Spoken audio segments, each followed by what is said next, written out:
Oh, yeah. Good morning, everybody. Happy Thursday to you, Ben and Woods, 97.3, The Fan. Today is January 43rd, and it's great to be here with you on January 43rd of 2026. Always the longest month of the year. It's not even particularly close. We're not even through it yet, but you can smell the end of January, which always makes me happy. I'm ready to get into February already. Short month. Okay, baseball gets a little bit closer. Maybe you'll have some news to talk about at some point.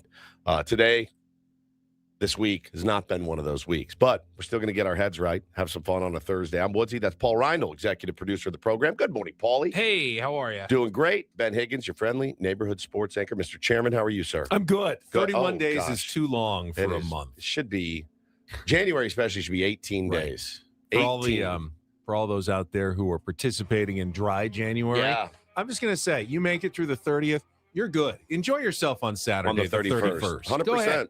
It's February 0 on Saturday, not January 31st. The gym has really thinned out, as it usually does. That's okay. I thinned out of the gym for about 2 weeks when I was sick. Look, realize something about myself. I'm not going to be the guy that doesn't feel good but goes to the gym anyway. Never. I have to feel good to get up. Like if I'm coughing and I'm weak and I've got body aches and pains and I'm snotty, like, number one, you shouldn't go because you don't want to infect other people. That's not even my reason. My reason is I'm not going because I don't feel good. And if I don't feel good, the last thing I want to do is curls and tricep extensions and, deep squats or anything like that. I don't want to do it. I need to feel good to go to the gym. I will still force myself onto the Peloton, even if I'm feeling fairly awful, No and chance. try to get it at least a minimal ride, like a 15 or 20 minute, like a low impact ride for when I'm sick, because I think it's more of a mental disease now at this point rather than exercise that I have to get on my Peloton. I mean, I overcome the mental disease every day by just walking in the door. If I don't feel good physically, it doesn't refresh me. Like when I don't feel good mentally, I know I can go to the gym and I feel great. I never feel bad when I leave. Never once have I been like, that was a mistake. It's always, God bless, that was amazing. And I was on such a good run. But like I said, man, I'm not going to beat myself up for getting sick. This happens all the time. I just got to get slowly back into it. But I did go to the gym day before yesterday. And it was very, very light in there. Very, very light. And that's okay. People, maybe a lot of people are sick. A lot of people have rhinovirus, which I had. A lot of people have norovirus, which you had. So, we'll see. But I think I'm going to get back in today. Feel a little, I feel okay. I don't sound great. You can kind of hear it in my voice. Kind of tired.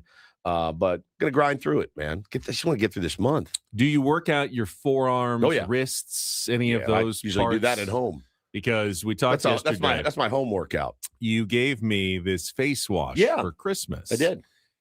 And I've been unable to use it because I have not been able to get it open. You said, well, bring it in and we'll see if we can figure it out. So I'm hesitant. The reason I'm hesitant to give it to you is there are only 3 possible explanations here. 1, I am just a complete weakling and can't get the top off the bottle, which is never good. I mean, when someone hands you like the ketchup bottle or the jar of pickles and you're just trying, and usually I get it open. I'm pretty good at that. So I feel like that's not it.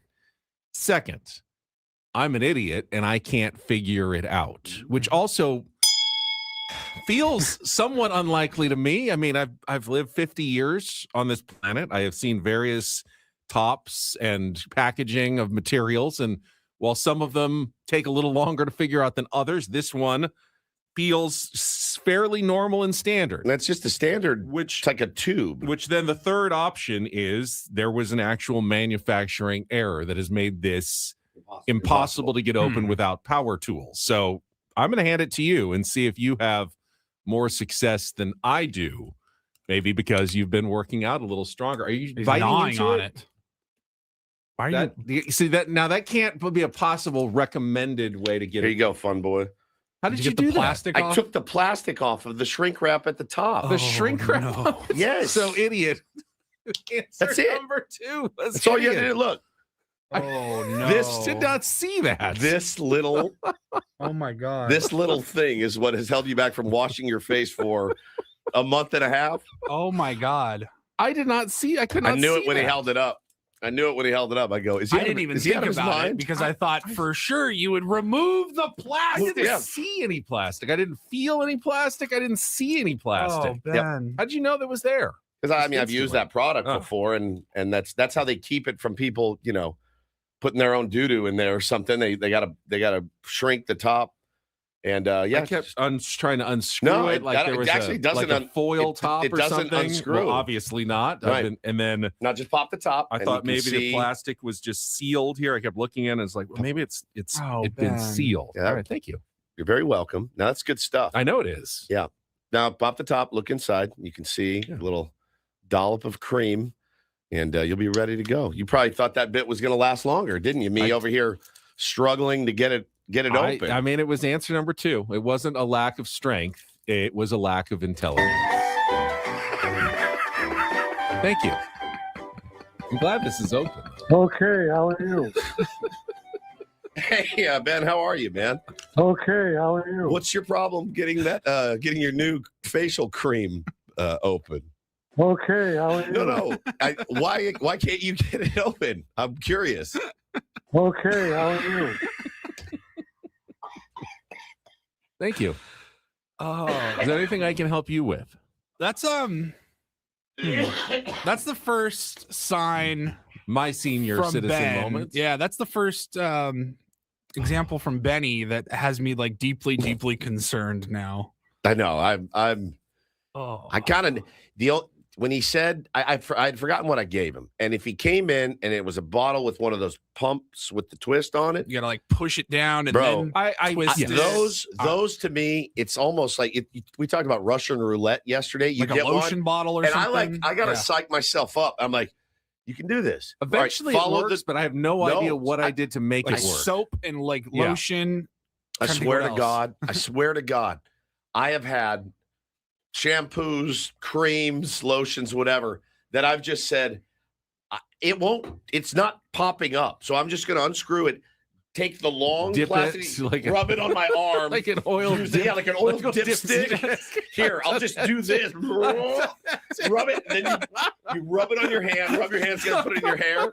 I've probably had over the years at least 5 items where I'm like, it doesn't pop up. It's not. I've gone left. I've gone right. I've gone 3 times left, 3 times right. It will not. So I just unscrew it, dipstick it out, clean it off of my hand, and rub the lotion on my skin, and then get the hose again.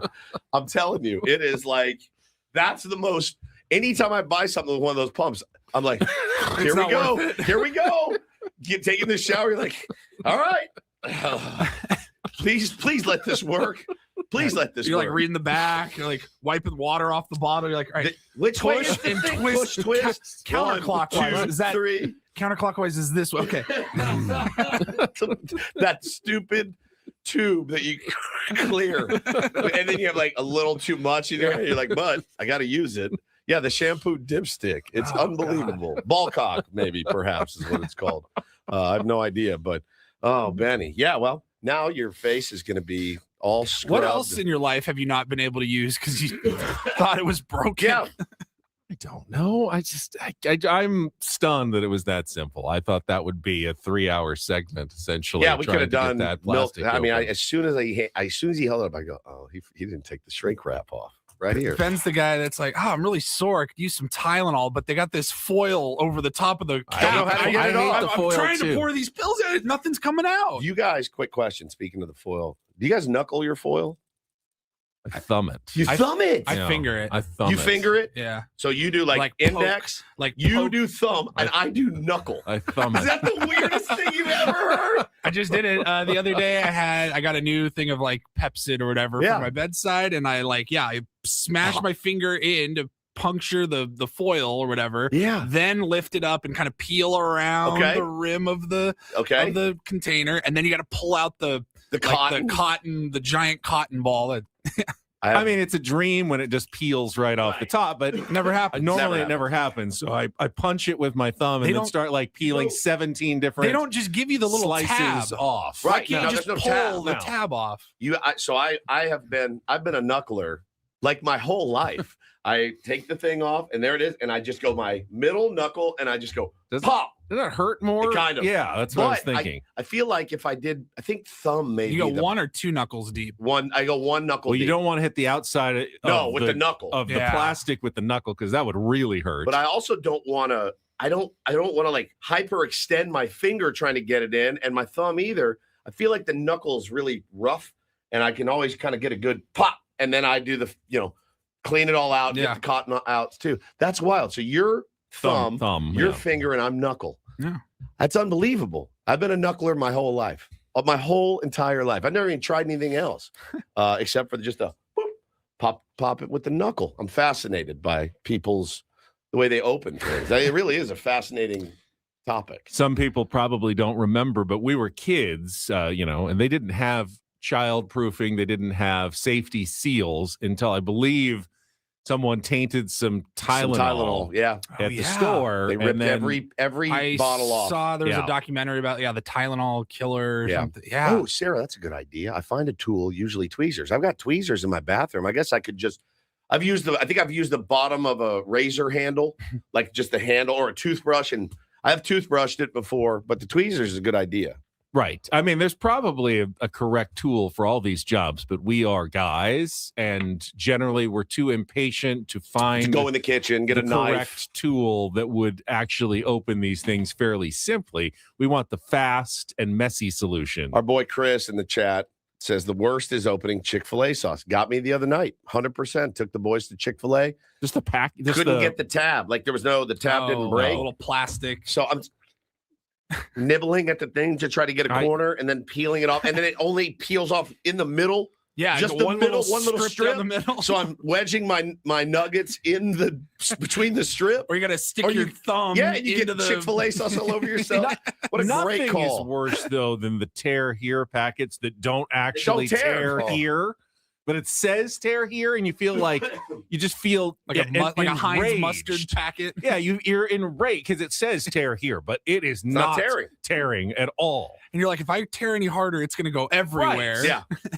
Yeah. I love this. This is one of my favorite topics of all time. I really I'm fascinated by these things. Funny, Cole just jumped in the chat. Goes, what the hell are we talking about? Yeah, you have to go back and listen, dude. I mean, there's no way to really recap it unless nothing to it to do it. But to do it, you got to go back and listen to this one. How was everyone's day yesterday? You spent some time down at Torrey Pines. Went to Torrey for a little while. You were sitting in the media tent? Generally, that's where I spend the majority. That's where most of the media does spend the majority of your time. It's very hard to cover a golf tournament out at the golf tournament. Yeah.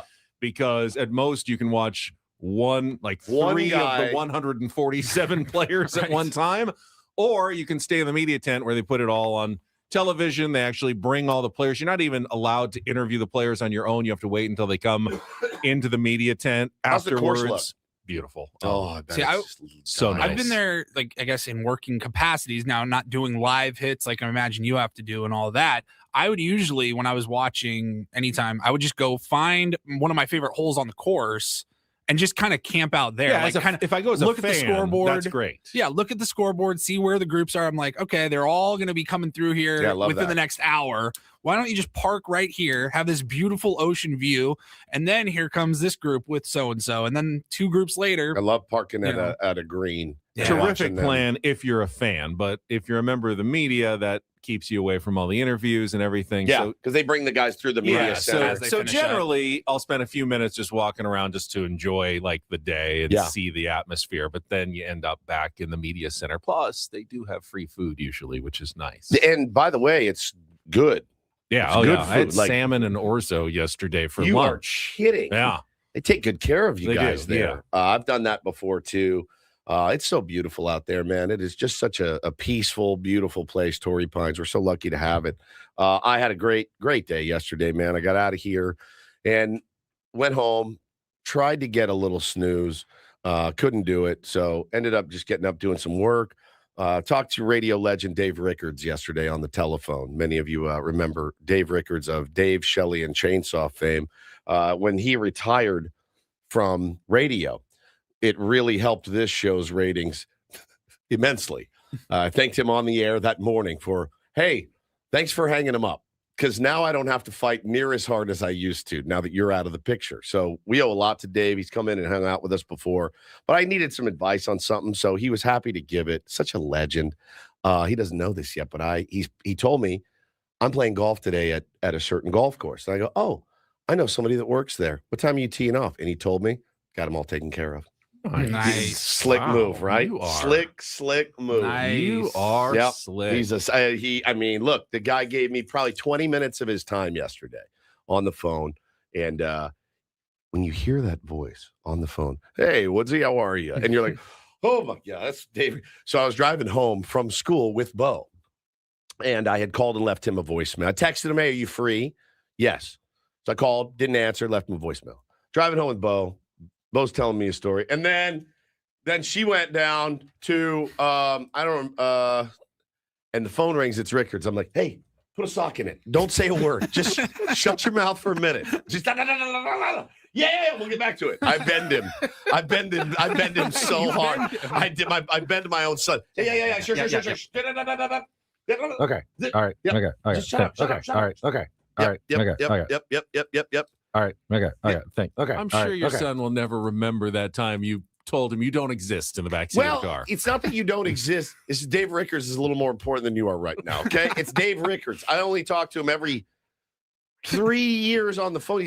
He is a radio icon, Bo. Okay, it's a radio icon, and I'm gonna need your silence. Don't be back there doing goofy stuff. So I got him on the phone. We chatted for a while, and then he was great. And then I went to our first baseball practice for the Nationals.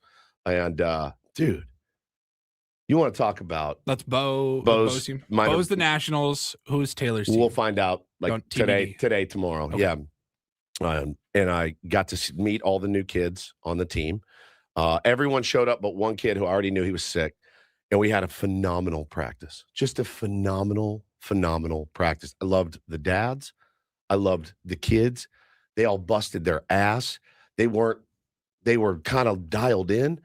There's some that you look at and you go, okay, like you don't have a ton of experience, but I saw something like one kid I looked at, I go, oh, I don't know how this is going to go. Gets a ground ball, fields it, and rips a throw. And I go, okay, he's got an arm. I watched a couple of these guys hit. I go, oh my God, like there's really something there. It's just such an awkward age. You're growing into your body. You're a little gawky. You're a little bit unsure. But I saw something in every kid, Ben, that I go, I can work with this, man. Like there's no lost cases. There's no kid that's going to, in my opinion yet, there's no kid that's going to end up taking up 90% of my time because, you know, he doesn't want to be there or whatever. They were all into it. This is so curious because most Woods stories take like innocuous situations that never go wrong and somehow they go wrong for you. But now I know it's just one practice in. But you've taken the situation that goes wrong for everybody. Yeah. Little league coaching. There's always difficult parents. Sure. The league is difficult. You've got kids that are tough. It's always kind of somehow a tough experience. And it's going magically for you so far. It went, again, one practice, you know, let's not go blanking each other's blanks just yet, but it's one practice. And I looked at the kids and I go, it wasn't a thing of like, oh man, we're going to win a lot of ball games. It was, this team's going to look good after a month of practice. When we get our uniforms on, these guys are going to have an idea of how to go out and play a good baseball game. And again, don't care if you win or lose. But I want you to play hard and have a good attitude and be good teammates. And that's what we talked about last night. To watch them all, because a lot of them hadn't met before stretch and everything, to watch them run around the outfield, throwing a tennis ball at each other, just playing. I go, this is it. This is it. And they all, it was an hour and a half. These guys were locked in most of the time, man, all doing what they were supposed to do. So it was so much fun. I loved it. Got practice on Saturday. I already can't wait. It was so beautiful. So excited about that. That was great. Then we went and did a live stream last night. I did not use the bullhorn yesterday, Ray, as you could probably tell by my voice. But it was awesome. Great time. Nice. Yeah, it was good. All right. Paulie, everything good with you? Everything good. All right. All right. How's Megan's thumb? Doing better. Is it throbbing? No, not so much. She said she like bumped it a couple of times, like on her desk or at work. She goes, "Yeah, I felt it there," but she also had to get a tetanus shot that night because of the cut. Yes. And that's the one. She was very nonchalant. She's like, "Oh yeah, of course," which she should have gotten one regardless. Yeah. But she didn't really think about it. I was right there when the doctor asked. I was like, "Oh, that's gonna hurt." Tetanus shots hurt. Those suck. And she just forgot or didn't think about it because the next day she's like, I can't feel my shoulder. The arm. Like those hurt. the dead arm. She's like, I cannot lift my arm whatsoever. And I'm like, yeah, I think it's like that for, 24 hours or so. So she's doing fine now. She's That's all good. good. You do not want to get tetanus. No. Don't you get lockjaw? I think that's rabies. No, I think lockjaw is from tetanus, right? Is that from tetanus? I don't really know what tetanus gives you. I was just going to ask. I don't really know what lockjaw is, but it always sounded really scary. Tetanus, also known as lockjaw. There you go. So that it's a is serious, lockjaw. potentially fatal disease of the nervous system caused by a bacteria that I don't know how to pronounce. Fatal?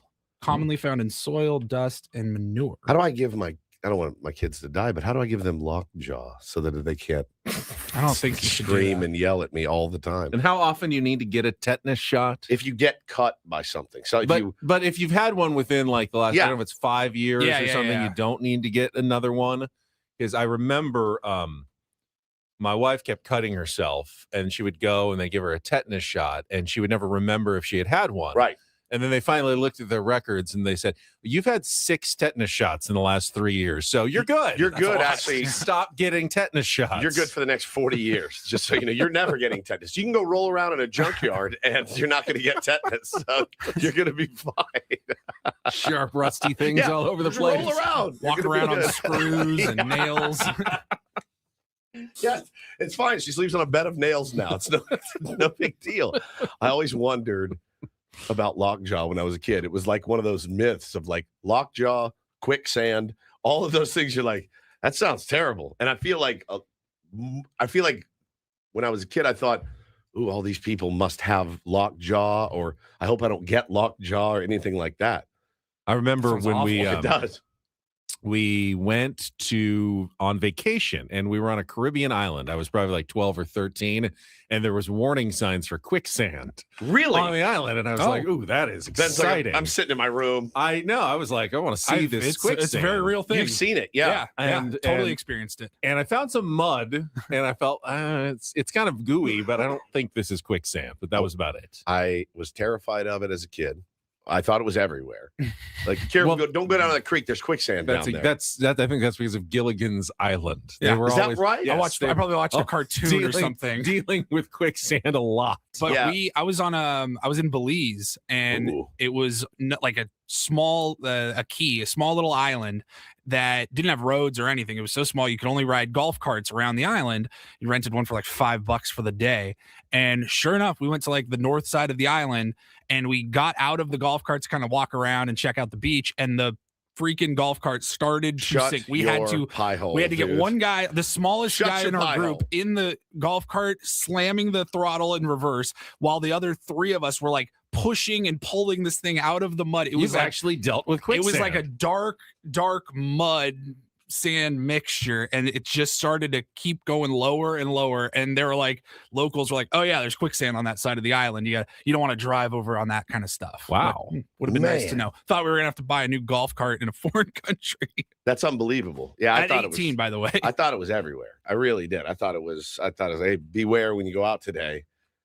Quicksand may be out. Is this regular sand? Is this quicksand? How do you know what the difference is? It looks exactly the same, right? Out at the playground, all of it. All right, let's get cranked up. All right, we will come back and start the show. We'll talk about some Aztecs basketball last night early on as they got a fairly easy victory over Colorado State, but there were some different things that happened in that game last night. So we'll talk some college hoops, set the menu for the Thursday edition, a throwback Thursday edition of Ben and Woods. We'll get started right after a check of traffic with Kelly Danick. Good morning to the Tier 1s. It's Ben and Woods on San Diego's #1 sports station, 97.3 The Fan.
He just, here, I'll show you a little. Just a little. Please don't. Just a little bit. What hurts on you? Nothing at all. A little bit. Not that now. So let's say whatever you're about to touch is the only thing. Let's say It's gonna hurt. Right? All right, yeah. Okay. Pretend your knee hurts. Pretend your knee. It's going to in a second. Right here.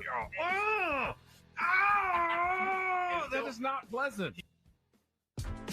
Hey, player, this is all yours. This room with this view. This speakeasy with this cocktail. Hey, could you make that too? The spa with this. Ah. And this pool on this roof. This is all for you. The all-new Hamul Casino Resort, now open.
He just, here, I'll show you a little. Just a little. Please don't. Just a little bit. What hurts on you? Nothing at all. A little bit. Not that now. So let's say whatever you're about to touch is the only thing. Let's say It's gonna hurt. Right? All right, yeah. Okay. Pretend your knee hurts. Pretend your knee. It's going to in a second. Right here. Oh, that is not pleasant. Hey, player, this is all yours. This room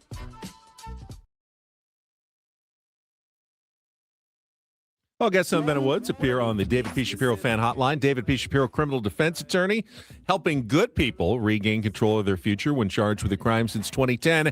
Visit davidpshapirolaw.com. And coming up on the program on a Thursday, after we get into some of the Aztecs talk from last night's win over Colorado State, Paulie's dug up a college basketball-related Throwback Thursday clip that so excited. We're very excited for, especially Woods. Oh, this was it's a top 10 moment in Ben and Woods history. I'll be honest, we've played some clips from it, but we have not revisited this, I don't think, since it happened. Nah, it's on us, man. And there's going to be a whole new audience that has never heard this, doesn't know it exists. It was 6 years ago. 6 years ago. Man, this is a good bit. Like, when are we doing that? Can we do it soon? We're going to do it soon. Top of the hour, in fact. 7 o'clock. So much. 7:20, our Don't Do This segment. At 7:35, we'll talk a little Padres ahead of Saturday's Fan Fest.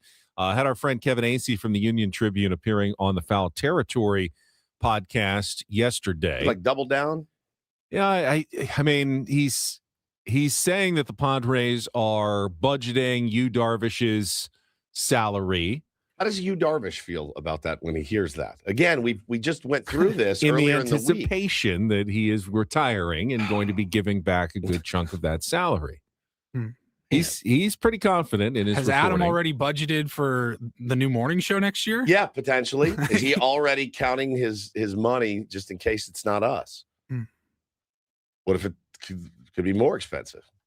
You know? I guess there's a couple of questions there. When you hear that the Padres are projecting some salary savings, which is fair. I mean, if you run a business, you make your best guesses about what your salary and obligations are going to be, and you hope you're right, but you don't want to not project it. You can't just, if there's only a small chance it's going to happen, you don't want to spend that money before it's there. But if it's going to happen, you don't want to go, man, I wish we had foreseen that, because now it's too late for us to do anything about it. So you make your most educated guesses about what is going to happen, and then you act on it accordingly. I don't see anything wrong with what the Padres are doing if that is truly what is going on behind the scenes. But again, the only thing that I think is wrong with the whole situation is that it would be one thing if Yu Darvish is like, guys, I'm out. I'm done. I don't want to do this anymore. I'm not going to take a bunch of money that I'm not going to earn even rehabbing or anything like that. Yeah, we're working on a deal. And he's like, yeah, I mean, there's been some talks. I'm planning on doing this was kind of the report, but now, and again, it's not a knock on AC. It's more of just like, wow, why are we still talking about this? Because there hasn't been any definitive statements from Yu's camp. I thought the definitive statement was, I'm going to rehab. Like, I'm rehabbing. I'm going to, see how I feel. He also said that the most likely course of action was that he was going to void the contract. He said that in his own statement. So shouldn't the Padres also be planning as though Yu Darvish is going to do what he says is most likely going to happen? I guess, but I think, it could change on a dime. So what I wouldn't do is, hey, if we can negotiate him down to 30 million, call it, that will save us how much? What's left? 43? I think there's like 45 or somewhere around there. That gives us an extra 15 to play with. Let's go ahead and spend that on. I think it's going to be more than that based on even what Yu Darvish is saying. But he said, although I am leaning towards voiding the contract, there's still a lot that has to be talked over with the Padres, so the finer details are yet to be decided. Also, I will not be announcing my retirement yet. Right now, I am fully focused on my rehab for my elbow, and if I get to a point where I can throw again, I'll start from scratch again to compete. If once I get to that point, I feel like I can't do that, I will announce my retirement. Just seems to be an odd story all around. Hey, if this guy retires, we can make some moves. If he doesn't, we can't. Essentially, like that's the Padres putting a lot of unfair pressure on him. They haven't said that, but. If they're budgeting that money and counting on that money to bolster the roster, it's just it's not the best position. Well, and there's a twist to it that I don't think anyone has really brought up, but we can talk about it coming up at 7:35 this morning. In our 8 o'clock hour, we'll play a little Real or fake? It is a Throwback Thursday. Chance to qualify for the trip to Las Vegas to see Sammy Hagar last couple of days this month to get your name into our grand prize drawing. Rattle report in our 9 o'clock hour. We'll also have our biggest fan announcement, qualifying another Tier 1 for the night in the Odyssey Suite at a Padres game this upcoming season. But let's start with some college basketball. Last night at Viejas Arena, making us stay up a little bit later than usual again. The Aztecs, though, getting the job done against Colorado State. We can talk about that after another check of traffic with Kelly Danick. From the 855 Get Ross Traffic Center, protecting San Diego after accidents or injury, here's Kelly Danick. This game day traffic report is brought to you by Crystal Geyser Alpine Spring Water. A little busy on some of our roads here. Northbound side of the 805 right before Imperial. Reports of some tarp and other debris in the fast lane. Then an accident up ahead right before the 15. It's over to the right shoulder. You're also going to find some traffic control and closures in place along Torrey Pines Road between Genesee and John J. Hopkins due to an injury accident that happened around 4:30 this morning. Right now, I think Woodsy is just shaking his head going, sounds just like about 10 years ago when Mumford & Sons was playing at the amphitheater in South Bay and someone broke a gas line on one of the major freeways heading toward that. Yeah, kind of the same deal. So we'll see how that goes as the morning progresses. What makes Crystal Geyser Alpine Spring Water different? They always bottle their Alpine Spring Water less than 1.5 miles from the spring source. And all of their bottles are made with 50% recycled plastic from their own recycling plants. Crystal Geyser, bottled at the spring source. I'm Kelly Danick with Ben and Woods, San Diego's #1 sports station, 97.3 The Fan. Can't get Woods to shut up about that Mumford & Sons concert 10 years ago, right? Come on, Woods. I think I missed that one. Did you? I don't remember what she's talking about. I kind of vaguely remember. I have no memory, though. It's that amphitheater. If you cut off one of the access roads, might as well sleep there. Yeah, You're done. It's trouble. But I literally won't go to shows. I can't because of getting into that venue. I don't think I've ever seen an encore at that venue. I always leave with if you 4 stay for the songs. encore, You're done. You're staying until 2 a.m. You might as well just camp out and do a post-concert tailgate. They really need a Holiday Inn right next to it, because I would be like, hey, I'm going to go see Kiss. I'll see you in 3 days because I'm going to camp out at it. I mean, it's such a great venue, but the ins and outs are horrible. I remember you used to be able to take like a back service road. There's a back road. Everybody knows the back road. 905, I think it is. Everybody knows the secret. The water park, back there. Yeah. And then everyone figured that out, and you're like, all right, now there's no way you can't do it. Yeah, I don't know that 10 years ago I was zipping out to Shula to go see Mumford & Sons play their banjos and they're blow into their jugs. You often talk about how much you love Mumford & Sons. Yeah, I don't. I will wait. I will. I just played it. I played it every 15 minutes on the radio, so I don't know that I hustled on out to Chula to see my it. brother's best friend from junior high school is their new guitarist. You're joking. That's pretty cool. They went to cool. the show when they were just here. Yeah, they were just here. They have some pretty good songs. I just got burned out on it because, all right, coming up next, it's Mumford & Sons again. It was every 15 minutes we played. I know. It just wore me out. You had that problem as a DJ. You did not like the repetitive nature of the music programming choices. I did not. Really any of your stations. Imagine doing a 4-hour show and having to play the same song like 7 times. I mean, there's just no easy way to sell it anymore. It's like, all right, coming up next is Don't Do This. And after that, we're going to do Don't Do This. After that, we're going to do Don't Do This. Here comes Don't Do This. It's like you can't get excited about it.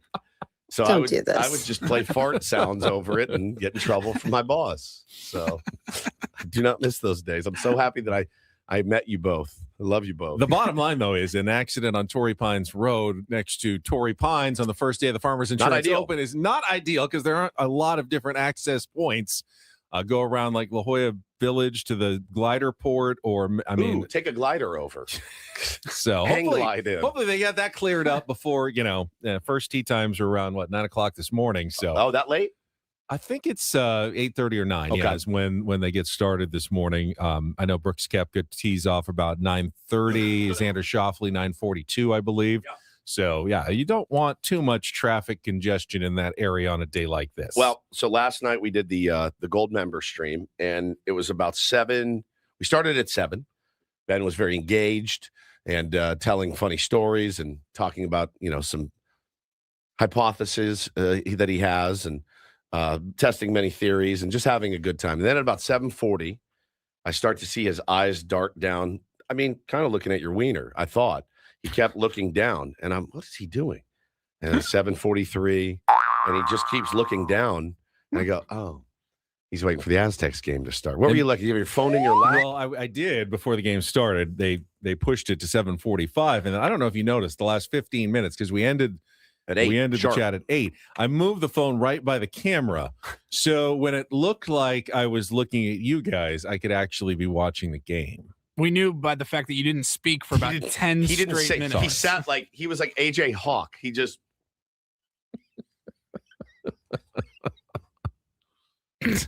Not looking at it, just staring at the screen. And I'm like, hey, let's engage with these, paid subscribers.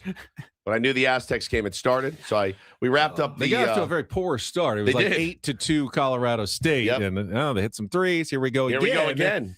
And then pretty much after that, Colorado State could not score again for almost the rest of the night. Man, freaking Miles Bird, Pharaoh Compton. Pharaoh Compton was just elite. A couple breakaway dunks, stuff at the rim, like so good. That tomahawk was unbelievable. 15 points, 6 of 7 shooting in 18 minutes for Pharaoh. Miles Bird in double figures again, 10 points. BJ Davis getting back into the action, getting his first start of the year. Yeah, man, the game was cruising. I started the second half and started to drift off to sleep, and I felt like we were in good hands. And they were in great hands, and they absolutely did not fall through the trap door, as Dutch said. But the interesting part, we expected Magoon Guath to miss the game, which he did again, and probably will. Dutch hinted for another week or two as he continues to recover from the hip injury. What we were surprised by was no LZ Harrington. He was a scratch because of, I guess, a leg thing he's been dealing with all season long. Dutch said, yeah, he's been in quite a bit of pain. They wrap him every single game, and it just got to be too much, and they were hoping maybe a week of rest will get him right in time for Saturday's game at Utah State. That's the one you need. You need everybody rolling, which is a big one. But you didn't mention the guy who quietly has turned around his season. Reese has been awesome, and that is Reese Dixon-Waters, who started out understandably a little rusty from missing an entire season. Shot wasn't there. The flow wasn't there, but kind of quietly, it didn't all happen just at once, but kind of quietly over the last month or so, Reese Dixon-Waters has become one of the more dangerous players in the Mountain West. And it's something that the Aztecs needed to happen badly. 10 straight games, 10th straight game in double figures for Reese. And, when he got here, because he missed last year. The year before, you saw like flashes of glimpses of like, oh God, this guy could be a really elite scorer. He'll be the guy next year. Yeah, he'll be the guy next year. Then he gets hurt. So good to see. What a good dude he is too, man. 7 of 9 shooting. A couple of tough like fall away baseline going. That's a terrible shot. So good. Made another one. He plays like Kobe Bryant. The way he can create space and fall back and fall away from the defender, and it doesn't seem to phase him too much. He's so good. That's the kind of guy who can always get a shot like that at the end of the shot clock. And if he can make it, you feel good. Like, all right, well, our offense didn't do anything, so just put the ball in Reese Dixon-Waters' hands and let him hit one of those fallaways. He also hit both of his 3-point attempts. I don't even think they touched the net. I mean, he was absolutely true. The shot is coming back. Don't you get the sense, a 2-point game, you call a timeout with 4 seconds left, whatever. Like, don't you want him to have the ball? Yes. He's the guy, right? Yep. Yeah, right now. Miles Bird, if he's hot, you go, okay. But sometimes he gets ice cold. He wasn't particularly hot yesterday again. When Elsie's healthy, like he's a guy that can get hot. Hit a big shot. Pharaoh Compton has been incredible. He's been incredible. He's had a really good year. He's really, really good. It's you again, this is a really inferior opponent. One that you should have beaten. What was the line? 9.5. They 8.5. 8.5. They even without him. 2 starters, you should have won that game. But that was a sign of a good side of the having so much depth on your roster, where it's kind of been the bugaboo for the first part of the season, getting guys, figuring out the right rotations, getting the guys, everybody their minutes. But when 2 of your starters go out and everybody can just step up and slide over a spot. BJ popping right into the starting lineup for the first time. They looked fantastic, and dominated that game, won by 23 points. It's exactly what you needed. It's exactly what you were supposed to do. Again, not going to rocket you up the rankings, but the defense too. I mean, 50 points, fantastic. Really stifled those guys. Very active. You know, I love watching Miles Bird play basketball. I really do. The guy just doesn't quit. He doesn't quit on anything. I love it. The big dilemma, of course, for Dutch is when your team plays so well, when you're down to like a 9-player rotation. Just keep it rolling, bro. What happens when LZ Harrington and Magoon Guath come back, and you go right back to playing the 11 guys, and they don't seem to be able to get into quite the same flow of the game. Now, I don't think you want to keep LZ Harrington off the floor.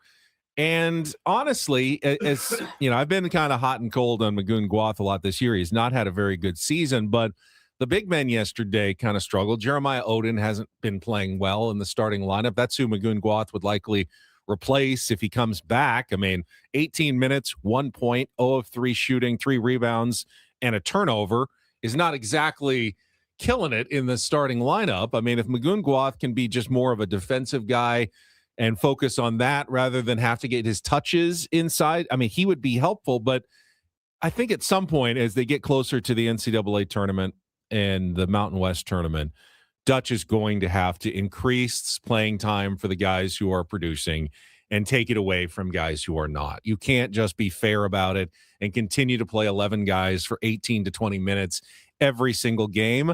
I mean, Reese was out there for 30. BJ was out there for 29 minutes. Miles Bird for 25 minutes. That's what it should look like for your starters in a college basketball game. Your starters shouldn't just be getting 18 to 20 minutes every single game. It's not enough basketball for your best players. And Dutch knows this, but he's also thinking about the future. You know, he's kind of recruiting some of these guys as he's playing to get them to come back next year. He doesn't want a whole roster full of unhappy guys who want to instantly hit the transfer portal. So it's a tough spot to be in. It's a delicate dance and a balance.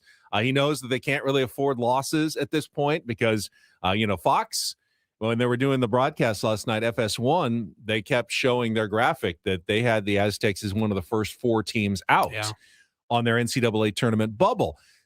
I was curious because they don't do the old, the Aztecs are in first, so we'll give them the automatic bid for the Mountain West, which is what Lunardi and CBS do. So they've been in the bracket for a while because they've been alone in first place. But if they don't win the Mountain West tournament, where do they really stand? And according to the FS1 people, they think they stand slightly on the wrong side of the bubble, which shows you how important every single game is at this point. Could be the one that gets them in, could be the one that keeps them out of the NCAA tournament at the end of the season. So they got a couple of days to get ready for Utah State. Big one. It's a big one.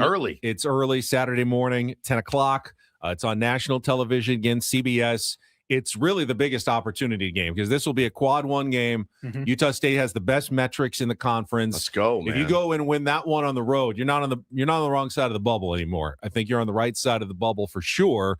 And you've created some separation from the second place team. So you've got a little margin for error in the second half of the season to clinch the regular season title and the number 1 seed in the Mountain West tournament, which comes with a bye and, generally a slightly easier path to get to that championship game and a possible automatic bid. So very important game coming up on Saturday in Logan, Utah. I feel like he just bensplained the entire sport of basketball and conferences and rankings in 30 seconds. It was well done. Pretty much. Very well done. Yeah, so it's Saturday at 10. How are you going to manage? What are we going to do? We have to take his phone.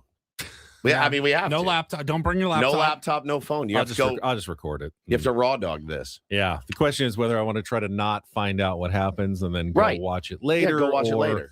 Just see what happens. And then for anyone not following, we will be at FanFest on Saturday at 10. We will be broadcasting from Padres FanFest from 10 to noon. 10 to noon. I know. You will miss the entire game. And there's golf on. Like, he's screwed. You're done. Just, hey, you know what? Leaders don't tee off until the afternoon. I'm okay with that. Paulie and I will handle this. You stay home. No, I'm not. All right, we'll come back. Throwback Thursday. Strap in. Wait for Coach K next on The Fan.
Broadcasting live from the Bill House Studios. We know how. It's Ben and Woods on a Throwback Thursday. Before we move on to our Throwback Thursday clip, though, we're just talking about the Aztecs men getting another win last night. Congratulations also to the Aztecs women who won their 12th game in a row. We talked to Chris from Fort Collins, Colorado before the game, before he called that one. It was I didn't really watch it. I saw from some highlights later. It was as ugly of a game. I mean, you remember like the classic Steve Fisher, knockout, drag out defensive battles. This was 48 to 46-44 Aztecs over Colorado State. 46-44. 46-44 was the final. San Diego State missed all 12 of their three-point attempts and yet somehow managed to beat the third-place team in the conference. We don't complain about in Dubs. Their building on field trip day with you could hear all the screaming 8-year-olds that they brought in from all the little public schools in Fort Collins just maybe not the ideal time or conditions for a college basketball game, but the Lady Aztecs are smoking hot right now and having a really great season. So wanted to finish off that story after we had talked to Chris before yesterday. But it is a Throwback Thursday before we talk some Padres and get to Don't Do This later this hour. Very excited to bring back a clip. And it was on this day, correct, Paulie? Yeah. January 29th, 2020. So just before the start of the pandemic. Man. Where we were, remember, that was the Aztecs were cooking that year. Looked like they might be a national championship contender, might get a number 1 seed in the NCAA tournament. And then, of course, everything got shut down and they did not play an NCAA tournament. We'll never know what would have happened if they had gotten there. But this story had to do with the Duke Blue Devils. Krzyzewski goes up. I've seen the video. I don't know. There's no audio of him going and yelling at the No, fans. we just have him at the after But the he's game. like yelling, Shut up. He is one of us. It's the weirdest. Why he got so worked up about it, I have no idea. Obviously, he knew Kobe. He's probably having a very tough week. But so Kobe Bryant talked just died. after the game about what was going on in that very bizarre situation. So I apologize for the, but let's think of a different cheer. Right. Let's put it like defense. Yeah, let's go. Come on, Duke. Stop. Are you hearing this? He didn't just get around basketball. He's been around basketball for the last, 50 years. Has he ever heard Let's go. Come on, Duke. Come on, Duke. Come on, Duke. That's actually quite perverted. Like defense. Yeah, let's go. Defense. Come on, Let's Duke. go. All right, so I'm doing the Seals game in Vegas on Saturday. Should I say come on, Seals? I can't wait for Netflix season 2 of Cheer starring Mike Krzyzewski. 100%. Come on, Duke. It's Let's him. go, Duke. Come on. Leave the other guy alone. And Oh my God. so He's one of the greatest basketball coaches ever. He is one of the worst cheer coaches in history. let's go. I'll tell you Duke. what, Come on. has he not seen the show doing their thing at opposing coaches? Let's go. They're Duke. right. When Let's go, Steve Duke. Alford Come comes on. to town, the show will not stop yelling at him the entire game. Come on, Duke. Paul, save those forever. Let's go. Let's go. Come on, Duke. This is a guy who Let's go, motivates Duke. Come his team to get to the Final Four every single year. Oh my God. How? on. Like Come defense. on, guys. Let's play. Let's play real hard and make Yeah, a let's lot go. of baskets. Let's go, Duke. Come on. That is fantastic. Come on, Duke. Come on. Come on. Come on, Duke. Come on, Duke. Come Sounds on. like you're frustrated Let's with go, him. Duke. That's so good. It's Let's so go. Good. So Come on. It's so good. Come on. I want those forever. Sounds like Napoleon Dynamite. Come on. Come on. God. Let's go. idiot. Used to play defense. Let's go, Duke. Let's go, Duke. Come on. Fantastic. How do you Let's go. How do you follow that up? That is brilliant. Brilliant. So good. Mike Krzyzewski giving people here. Look, here's some ideas of some other chants. We shouldn't be mean to the kids. Here's some ideas of other, things like defense and come on. Let's think of a different cheer. Okay. Let's put it like defense. Oh, great. Never done that one before. Yeah, let's go. Defense. defense. That's a good one. Come on, Duke. It's the he lost his mind for a They minute. started beating the microphone. Yeah. Let's go, Duke. Come on. Let's go, Duke. Come on. We respect our opponents. Yes. You leave the other guy respect alone. our opponent. We are good sportsmen. We are good sportsmen. Bum, bum, bum, bum, bum. Yeah, it's so good. I love that audio, and I love it to this day. 6 years later, it still delights me. He just lost his mind. In hindsight, it's not that surprising that I believe 2 years later, less than 2 years later, he announced his retirement That was it. from That was it. college Just basketball. like, Probably- I can't handle these crass students. These crass in the students, crowd. they're just different than they were back in the 70s, 80s when I started. They're yelling untoward things at players, and back in my day, it was just come on, just a bunch of guys in Defense. the in the Let's go. 70s standing in the stands. Come on, Defense. let's go. Damn it, Come on, Duke. he's unbelievable, man. Legend, right? Legend. Oh, yeah. Best to ever do it, man. That night.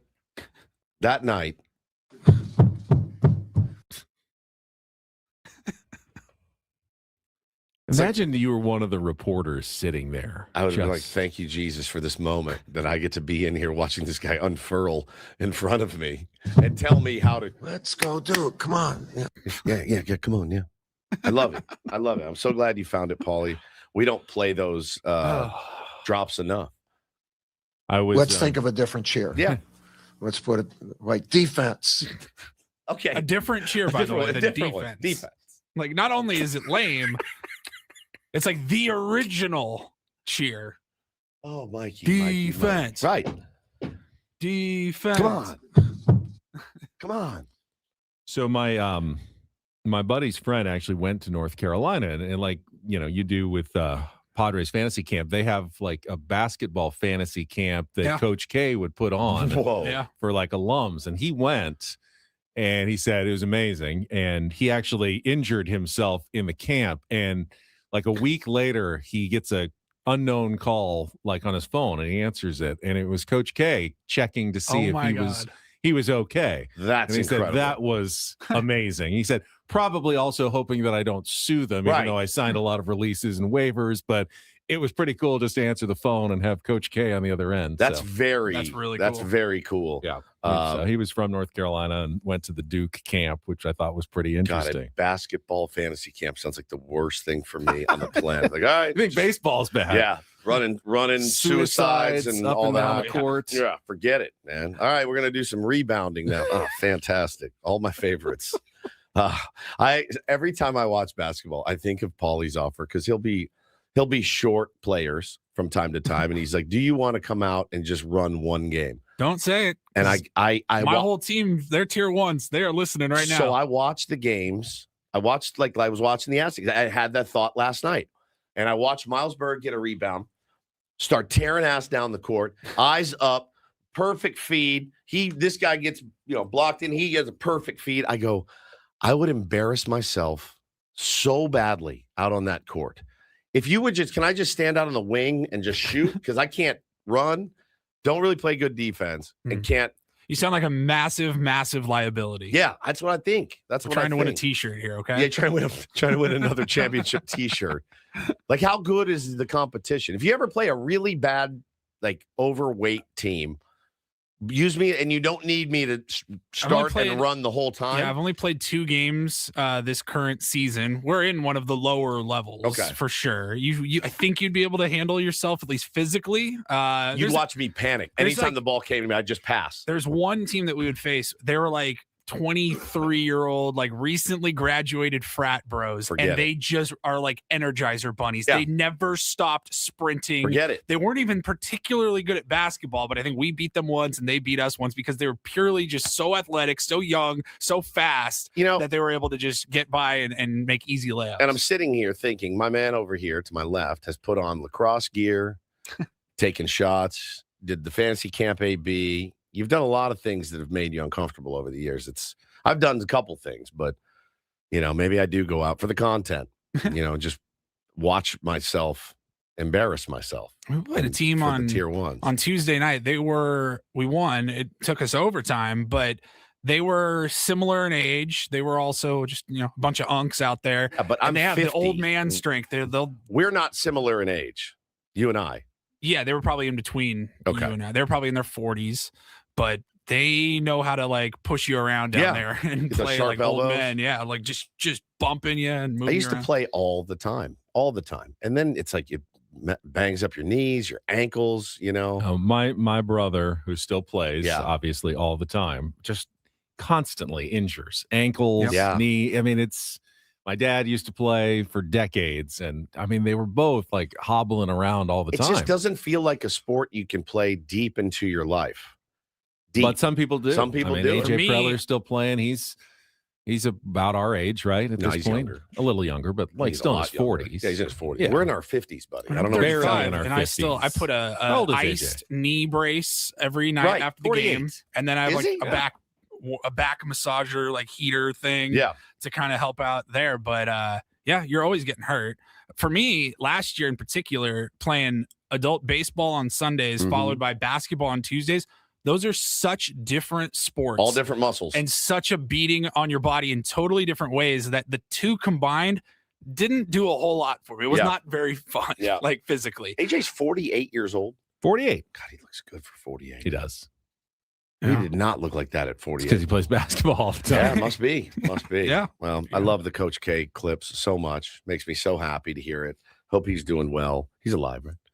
Coach K? Yeah, Yeah, okay. absolutely. Yeah, he's still. Come on, He's still Duke. around. Come on. Speaking of me taking on challenges, Defense. Yokeled wants to know who can spell Coach K's last name without cheating. No. He says, I would bet $100 that Ben could spell it right. I definitely at one point All right, try it. had it, but I haven't looked at it in a while, and I have not looked it up. And I know it's K. Okay. R. Yep. Then it's Z. Yep. Y. Yep. Z. Yep. EWESKI. Oh, you put an extra E in. EW. What is yeah? ZEWSKI, not ZEWSKI. Yeah, exactly. So close. Once he got the first four, I was like, oh, he's got this. I worked for years. It's the ZYZ. If you can remember the ZYZ, everyone knows Coach K, so it starts with K. And then the second letter was always that weird R that you don't hear. KRZYZ. So then I learned it's the ZYZ. Uski. And then it's Uski. Oh, I Uski. just added an extra E. Yep. EWSKI. Yep. Uski. Man, Not bad. that's pretty good. Yeah, it's been a while, though. Much better than I would have I done. used to have me to write too. it occasionally, like, soundbite on television, Sure. and I have to write Mike, and I have to look it up every single time. And I go, I'm going to learn how to spell this, Yeah. but it's been several years since I've done it before. You did So great. I was close. You did great. Speaking of legends that could be close to retiring, see LeBron last night making a trip to Cleveland. Mhm. And since you never know, could be his last visit to Cleveland, they did it up right for him. Paul, you saw the clip where Mhm. they did, even though he was on the road team, they did the full home style introduction with the announcer when he came out. They did a big video montage, including some playoff clips from his early years with the Cavs. His big a series against the Pistons. It was game 6, and they were behind. He scored 25 straight points to lead them back to the win, and then they ended up winning in game 7 and getting to the NBA Finals. And LeBron got like weepy. Yeah, he's emotional. Yeah, during that return to Cleveland. Now, Paulie and I both agree. We don't think this is his last season. We think he's going to play another year. I mean, ask yourself, does LeBron James seem like the kind of guy that's going to just at the end of the year quietly drift off into the sunset and be like, oh, by the way, That's it for me. that's it for me? Or do you think he's the guy that's going to, maybe do a Sure. huge announcement over the summer? Hey, tune in. This is going to be my last season. Whatever He'll then one of his downplay it and major go, but I don't want. productions. Don't go to a fuss. Don't Don't make a big fuss. Don't make a big deal out But you of it. better make a big fuss. I want to make sure everyone But knows every this is single road my arena last we season. play in better be a huge, Better be a big huge fuss. production. Yeah. I need a huge, huge fuss. I tend to lean that way, that if he's going to do it, he wants to announce it Yeah. before the season, not after the season's over. And I Now, think the NBA wants that as well. I think 100%. because every opposing arena is going to sell out Sold out. every single time the Lakers are there. Yep. or certainly the final time. I know. I don't think it'll be with the Lakers. I feel like that chapter may be closing this year, possibly as they move on. So buying into all the reporting from the last couple of weeks. We haven't really talked about it, but there was like a huge story about a week ago on the Bus family and Jeannie Buss, and pretty damning accusations of what she thinks of LeBron James and how his time has run out. He responded a couple of days later just saying, I don't put any thought into what people write. I know what's right. I know what's not right. I know what my relationship is with the family and everything. It was mostly like, it was quoted from a couple of family members of the Bus family that are no longer with the organization. I think they were the ones that were quoted. The bitter ones. The bitter ones. So you kind of have to take that into consideration. But it's been reportedly been pretty messy. Where would he go? Just back to Cleveland or something? I don't know. I think he'd want to go. So he'd want to go somewhere that he feels like he could win. Do they keep Bronny if LeBron leaves? Cleveland would be a place. That's a good question as well. That was one of the stories that he felt like Jeannie felt LeBron wasn't appreciative enough that they used a draft pick on Bronny. The other teams wouldn't have used. So yeah.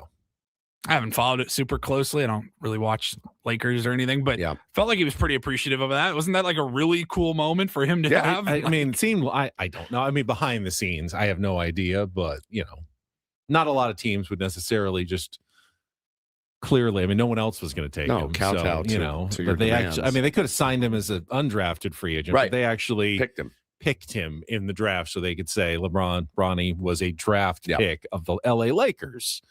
Now, I don't know what LeBron really said about it, but I would think he would have been appreciative about that. Yeah.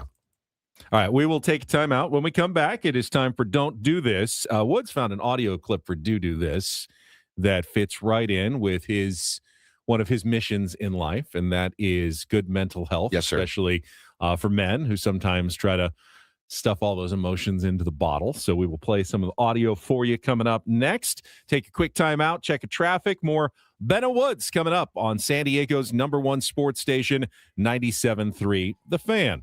First, though, I was talking again with my Trajan Wealth advisor, David, yesterday, really trying to set up a good future for us, especially for me for retirement. You? No, us, like our family. I thought you meant us, I mean, if you'd like to get involved, I can certainly give you his number. It's, best feeling, much like in sports, isn't just winning. It's knowing that you were prepared. That same feeling matters in retirement. That's why Trajan Wealth helps people plan with purpose. TRAJANwealth.com. Their fiduciary advisors take the time to listen, educate, and build a wealth management plan that reflects your values, not someone else's idea of retirement. They're independent, local, and focused on long-term relationships. With offices in Carlsbad and Del Mar, Trajan Wealth works with people who want peace of mind, not financial guesswork. If that sounds like what you're looking for, start today. Call 619-367-0207. Again, 619-367-0207, or visit TRAJANwealth.com. That's TRAJANwealth.com. Trajan Wealth, plan smarter, dream bigger. Advisory services through Trajan Wealth LLC, SEC registered investment advisor. Client paid advertisement. Additional disclosures at TrajanWealth.com.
Hey, player, this is all yours. This room with this view.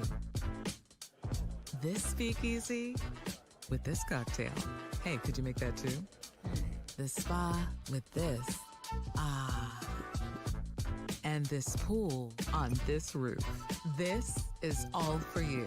The all-new Hamul Casino Resort, now open.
Don't Do This, brought to you by Dixieline Lumber and Home Centers, helping San Diego homeowners and contractors fix it, build it, and enjoy it. Yes, right. You knew that. I did. Very good.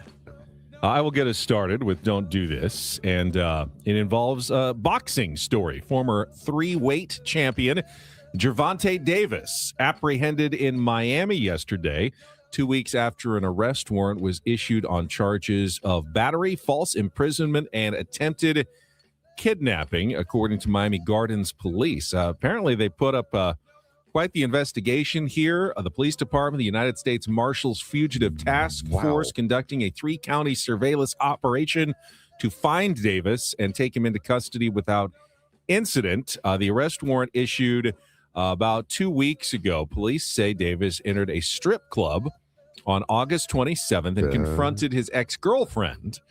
The woman worked at the club as a VIP cocktail server.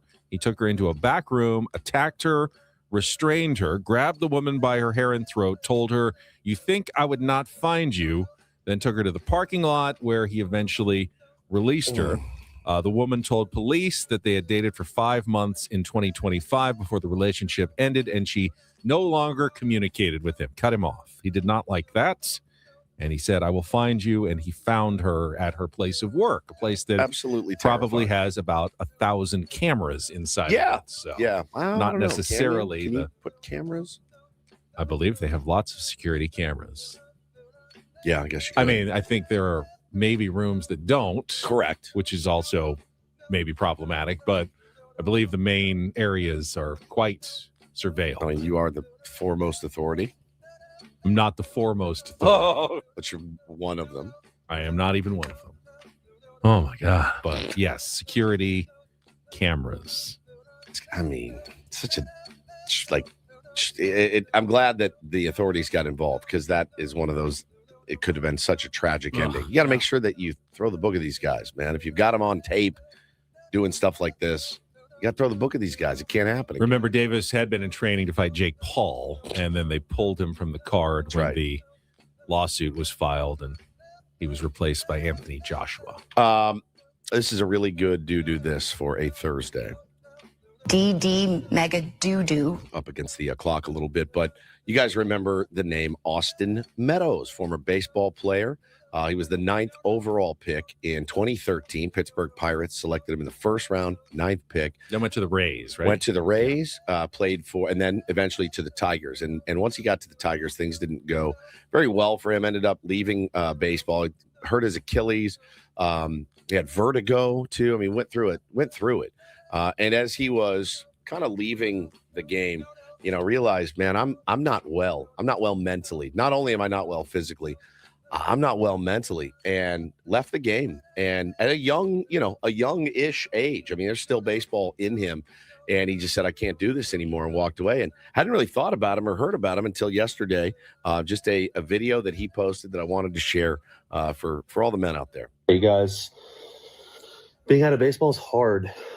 Living life outside of what you've known for 25 plus years is really, really challenging. I'm out of the game sooner than I expected, and it's not easy. It's not an easy adjustment, trust me, for me and my family. I think the biggest thing I've learned, though, since being out of baseball with my mental health is acceptance, accepting that, I have an anxiety disorder, accepting that I have OCD, accepting other things going on that, are out of my control, that I never asked for. And I just encourage you guys to seek help, those that are having a tough time.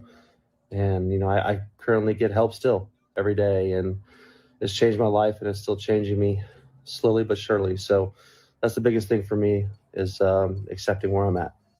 Very, very strong statement by, a guy that did it at the top level for many, many years, and probably didn't realize his full potential because probably was, if I had to guess, speculate, probably was afraid / embarrassed back when he was in his playing days to say, hey, I actually feel okay, but I need some help with what's going on upstairs. And I thought it was really brave of him to do that.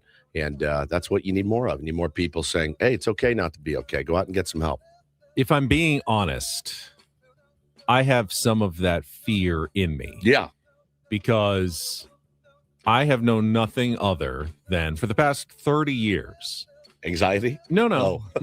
I do my radio, television work every single day. I've been employed every single day of the last 30 years. I've never been between jobs. I've never had anything other kind of job. That's it. Yeah. But at some point, it's going to come to an end. Correct. You never know when. I'd like to think it'll be of my choosing. But even if it's of my choosing, how am I going to react when my life doesn't kind of revolve around that schedule that I have set up for myself, that I have now kind of indoctrinated myself into for decades and decades, and have to do something else with my time? I think that could be very stressful for me at some point. I mean, especially baseball, sports. Guys like you miss all of the locker room camaraderie, you miss the grind, you miss the work that you put in, and then it's done. It's over. Even the stuff that maybe you didn't like or appreciate at the time. The travel, and then the team buses. You look up and you're like, all right, I'm at home, and I'm a dad, and I'm a husband, and I don't know how to function. This happens so much, but the fact that he's addressing it, I think, is huge. It's huge, and guy just wants to be a little bit better every single day, and I appreciate that. And it does take some stones to admit it. Big, tough athlete, and I thought that was really great. I mean, I've talked to some of the toughest guys I've ever met, some of the biggest, the Carlos Quentins of the world, right? Mm-hmm. The Skip Schumachers of the world, talking about the fear and anxiety he had when he was playing with the Cardinals. I mean, anybody look at Skip Schumacher and say, what a wimp, what a P word, what a weakling? No, God, no. it takes some courage to put a video out there like that. It was great. And that is Don't and Do This for a Thursday. That was Don't Do This with Ben and Woods on 97.3 The Fan. All right, we'll talk some Padres when we come back here at the bottom of the hour, including some new organizational rankings out. And it is not great news if you're a San Diego Padres fan. We'll let you know about that. That's awesome. Coming up next with Ben and Woods. Tease. Hey, coming up next, we're going to break your heart, Padre fans. Well, I mean, it's just one person's opinion or a few people's opinions. Yes. But it's just an opinion. I'm sure AJ would disagree, but we'll talk about it when we come back with Ben and Woods on San Diego's #1 sports station, 97.3 The Fan.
Here, I'll show you a little. Just a little. Please don't. Just a little bit. What hurts on you? Nothing at all. A little bit. Nothing. Now, So let's say whatever you're about to touch is the only thing. Let's say It's going to hurt. Right? All right, yeah. Okay. Pretend your knee hurts. Pretend your knee. It's going to in a second. Right here.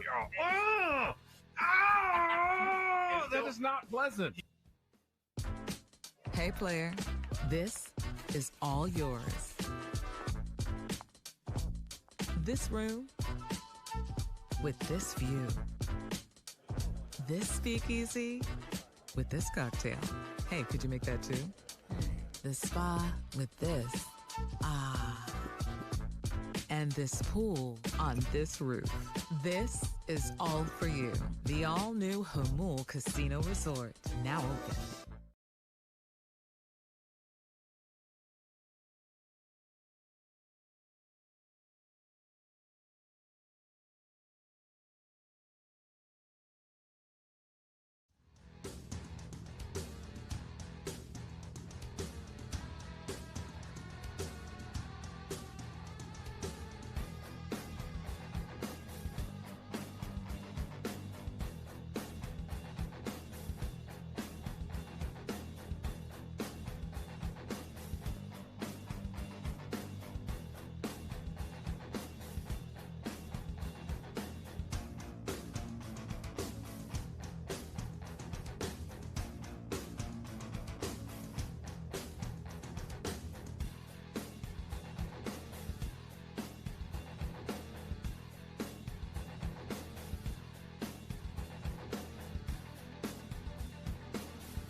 Don't forget to register your name for our biggest fan contest every day, weekday, 9 a.m., 1 p.m., 5:30 p.m. We call out names and give you 10 minutes to call us back and qualify for the grand prize, a night for you and 20 friends in the Odyssey Suite at a Padres game with all the fan staff, catered by Spiro's Mediterranean Cuisine. You can get your name in by going to 973thefansd.com/biggest-fan. Remember, yesterday, I know this we one had too. a tier 1 in our YouTube chat that was called. I'm not saying that's going to happen again today, but I'm not saying it either. I'll say it. You're going to say it again. Yeah, I did. I'll do it again. I told you not to do that yesterday because I don't want to disappoint the people who aren't in the YouTube stream. But yes, it's a good one. I did recognize this name as well. Oh, indeed. Indeed. From the tier 1s. Yes. Best audience in radio. They are. Yep. Where do you want to start here? Let's start with the prospect lists, and then we can get to maybe some of Kevin Acey's comments. Well, being the sports fan that I am, I read way too many off-season lists of various. You love lists, so it's power ranking, just all the kinds of lists. And there's two ways to look at a list. You can either, if you're hoping to see your team on a good list, you can start at the top and then slowly scroll one way and go, right, I hope I see him the next one. Oh, 7, no, 8, no, and you keep going down. The other way is to start at the bottom and then hope you don't see your team as you scroll up. Well, when Keith Law of The Athletic came out with his rankings of organizational minor league systems, I didn't think it was really worth doing the scroll down. I knew the Padres weren't going to be near the top. I knew they'd be near the bottom. So I thought I'll start with the bottom and then hopefully scroll up, and every name that isn't Padres, I will okay, good. All right, we're moving up, 27, 26, 25.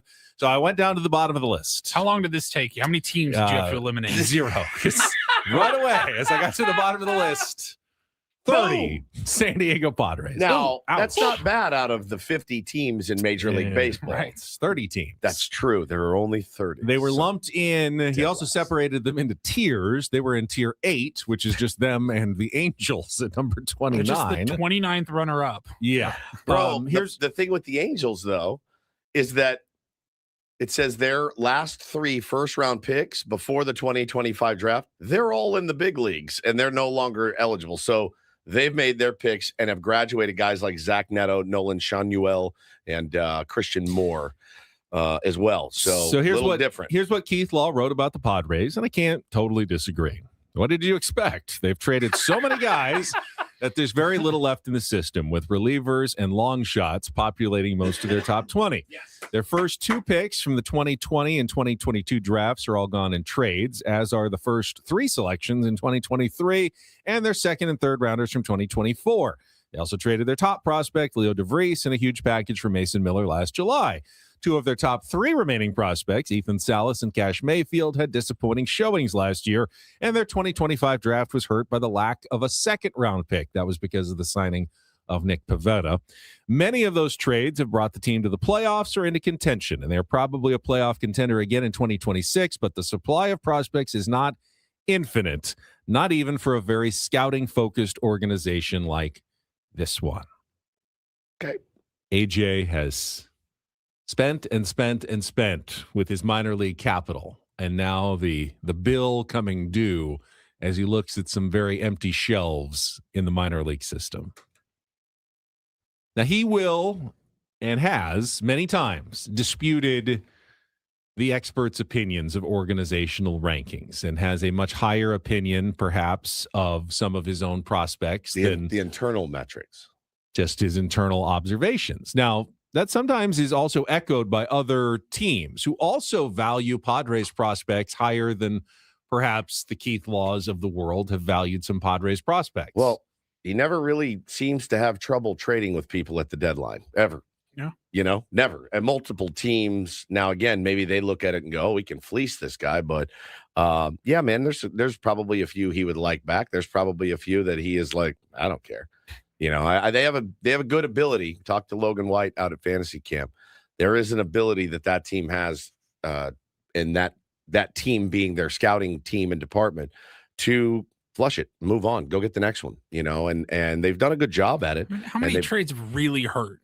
Really hurt us. I mean, Padres. you know, you can go back to when he very first got the job, but I don't know that that's fair at this point. If you want 11 years ago, yeah, if you want to count it, that's on you, man. That's fine. But Sure. the last few years, like you look at and you're like, yeah, Robbie Snelling may hurt, but he hasn't hasn't killed you yet. We'd all like James Wood. James Wood would be fantastic. You got Juan Soto, right? James Wood would have been a great out here in left field for the San Diego Padres. Maybe Leo becomes great. We got Mason Miller, pretty good. Leo hasn't done anything yet.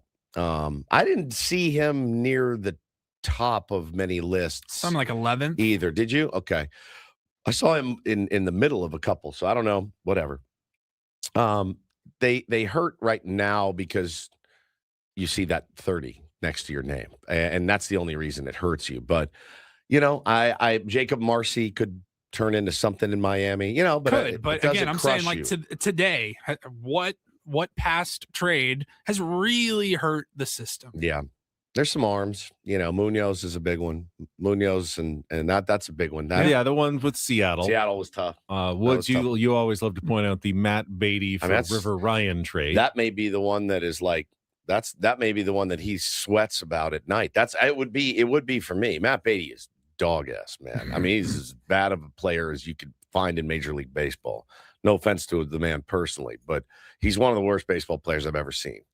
I assume he'll be signed to a 1-year contract by the Padres later today. He is out. I don't even think he's in baseball right now. I really don't. But for River Ryan, who they're saying could be the Dodgers' best prospect, they've got him currently like third, fourth, but they're like, actually, River Ryan could be the best one, and we gave him away for nothing. Yeah. I think the book is still out on the Freddie Fermin trade and whether the Padres will regret giving up so much starting pitching. Well, the Royals are looking to unload both of the guys that they've traded that they picked up for Fermin. True, but they're replete with pitch. And the Padres still need more catching, not less catching. Correct. It's not as though they don't need Freddie Fermin badly this season. They do. Hey, Frenchie says, wait, the Padres had River Ryan? Yeah, they traded him for Matt Beatty. I mean, it's tough. You know, they weren't expecting River Ryan to be what he is, and maybe he unlocked something in the Dodgers system. That wouldn't be the first time that's happened, certainly. But that one made no sense to me. Oh, by the way, the Dodgers rank number 2 on Keith Law's list of organizational prospects. He says, but again, they don't trade any prospects like ever. They haven't. They never trade prospects. I take no pleasure in reporting this, but the Dodgers continue to boast one of the best farm systems in baseball, and I could make an argument for them as number 1, although the Freddie Peralta trade locked the Brewers into that spot for him, he says, after they picked up the prospects in that deal. So it says the Dodgers are the paragon of hitter development with a clear idea who they believe can help and processes that make it happen. Oh, okay. I mean, I would say the Padres are at least one of the paragons of pitcher development. I would say the same thing, 100%. Rays and the Padres. But the Andy Pages is a good prospect. He's a good prospect. I mean, he is. He's a good prospect. He's not anymore. He now, was one that was drafted and developed and really good. Will Smith, good prospect. He's been around for a while. Mm-hmm. But you look and you go, all right, man, like Michael Bush and Dalton Rushing, they didn't light your hair Gavin on fire. Lux. Gavin Lux didn't light your hair. Where's Bush now? He's in Chicago. He's good now. They don't take advantage. They don't of take their advantage. System. Like AJ Preller tries to maximize the use of all those prospects. Well, because he doesn't have the open checkbook to say, well, we don't. I'm not going to do a 3-for-1 deal on a superstar when I can just write the guy a check in a year in free agency. You draft those guys because you see something in them. You sign them to your system because you see something in them. You may not want to give up on them or move them. Prospects are just capital. Money is also capital. Right. It doesn't really matter what it takes to get a package of players that you want to acquire. If you have all the money and can do it that but way. When you spend AJ all the needs to use money, players. you're blocking your prospects from coming up in your system. So to get any value out of them, you have to trade them. They've had some good arms. Not really. The Dodgers, they just stockpile. They them. stockpile. They've had some. But if you stockpile them and they never get to your big leagues because they're blocked. I mean, it's nice to have a second-ranked system, but if you're not going to use it, what's the point? If you're not going to use them in trades and not bring them up, what's really the point? PCL nice to have them there if you do double need A them. championships. Yeah, that's about it. You tell these guys that are in AAA knocking on the door, hey, do you want to be part of this franchise or do you want to go and maybe get some more playing time? They'll start somewhere. In Colorado, because we can make that happen. But if you want to be part of this system, you might have to wait a couple of years. They don't pull the trigger on they're different teams entirely. They have different philosophies. But they could at any time. At any time. That's the difference. They could pull the trigger on Tarek Skubal at any time. Literally today, they've got enough to throw at Detroit for 1 year of Tarek Skubal. If they wanted to do it. And they don't compromise their future at all because not even a little. None of those guys has really had any future with the Dodgers because they're already blocked. Right. So to me, I don't understand why they haven't done it already. I don't either. And I didn't understand at the deadline why they didn't. But they have the ultimate middle finger is we won the last 2 World Series. Whatever we're doing is the right way. Right. We're doing it the right way because we won the last 2 World Series. So you can't say anything to that. They've developed some decent arms. I love Kasperius. They had some guys, but they've missed on some of their prospects. Bobby Miller is a bust so far. They've missed on a few of those guys. And their hitting prospects have been okay. I mean, in that lineup, you don't really have to do too much if you're Dalton Rushing. Like, just don't screw up, kid. Clase? Wasn't he a Dodger? He was a Dodger years ago. Was he a Dodger? No, he was a Padre. Padre. Yeah, they had another. No, they had a big. They had Yordan Alvarez. They've missed on some guys. I mean, but again, they've got the ultimate double bird at you because they got the last 2 World Series. They've got 2 and they're favored to win the 3rd. Yeah. All right, let's check traffic. When we come back, we can get into some of Kevin Acey's comments on the Foul Territory podcast yesterday involving Fernando Tatis Jr. and Yu Darvish. It's coming up next here on 97.3 The Fan. From the 855 Get Ross Traffic Center, protecting San Diego after accidents or injury, here's Kelly Danick. This traffic report supports a fentanyl-free America, brought to you by the San Diego DEA. Good news, guys. They've reopened Torrey Pines Road between Genesee and John J. Hopkins. So, traffic looking much better through that area, and just in time as Farmers Insurance Open kicked off just a little while ago. So there's your good news. I have got a couple of other problems, though. Northbound side of the 5 before Hawthorne, we have reports of a collision involving several vehicles. They're all over to the left shoulder. We also have on southbound 15, right around Via Rancho Parkway, a collision involving a couple vehicles. They have moved over to the right shoulder. Further down at West Bernardo, reports of a stalled vehicle in the fast lane. Families laughing, parents cheering, futures filled with hope. The American dream is possible when our country is fentanyl-free. Protect communities, prevent fentanyl overdoses, and support those impacted. Learn how to protect your loved ones from fentanyl at dea.gov/fentanyl-free. I'm Kelly Danick with Ben & Woods, San Diego's #1 sports station, 97.3 The Fan. All guests on Ben and Woods appear on the David P. Shapiro Fan Hotline. David P. Shapiro, criminal defense attorneys helping good people regain control of their future when charged with a crime since 2010. Visit davidpshapirolaw.com. Kevin Acee from the Union Tribune, who, of course, reported the Yu Darvish potential retirement that was refuted by Yu Darvish last week, appeared on the Foul Territory podcast, kind of doubling down on what he thinks is going to happen. Here's some of the audio. Can they get the money back? If he says I void, wouldn't they want the Padres want him to do this sooner than later? Because I'm not exactly the number he's making, but I'm assuming it's around 20-ish million, if not more. Then the Padres can save that. Yeah. Okay, so then they could say, hey, we could use that towards. Oh, no, that's something that they have sort of unofficially budgeted for 2026 and beyond. Is this money? This has been an ongoing thing where, it's a big decision for you. So it's not like, he has, I don't know if I want to say gone back and forth or whatever, but he has not been definitive to them until recently that this is definitely going to be the case, that they are going to get money back. Interesting.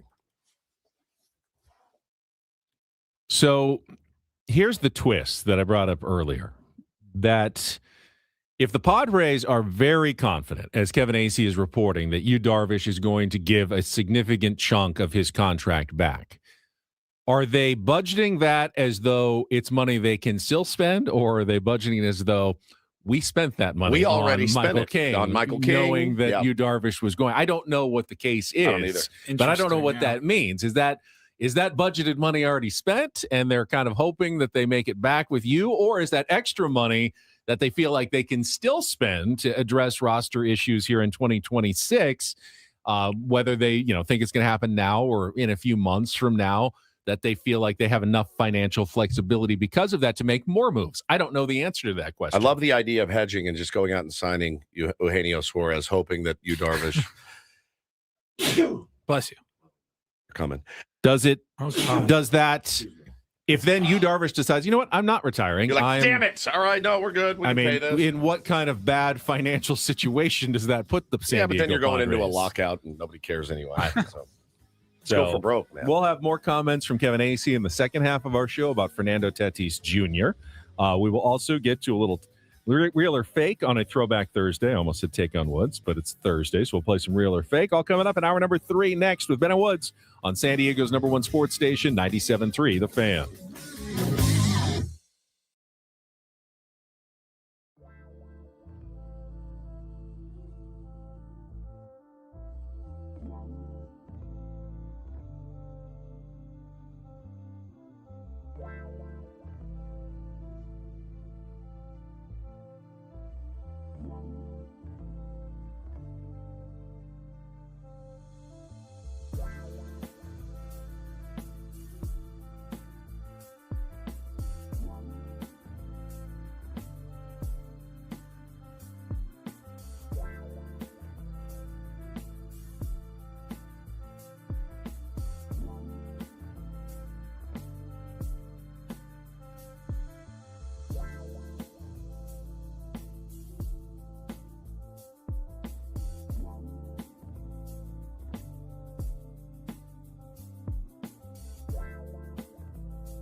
All right, we're halfway home on a Thursday. Ben and Woods, 97.3 The Fan. Thanks so much for joining us here on your radio dial on YouTube.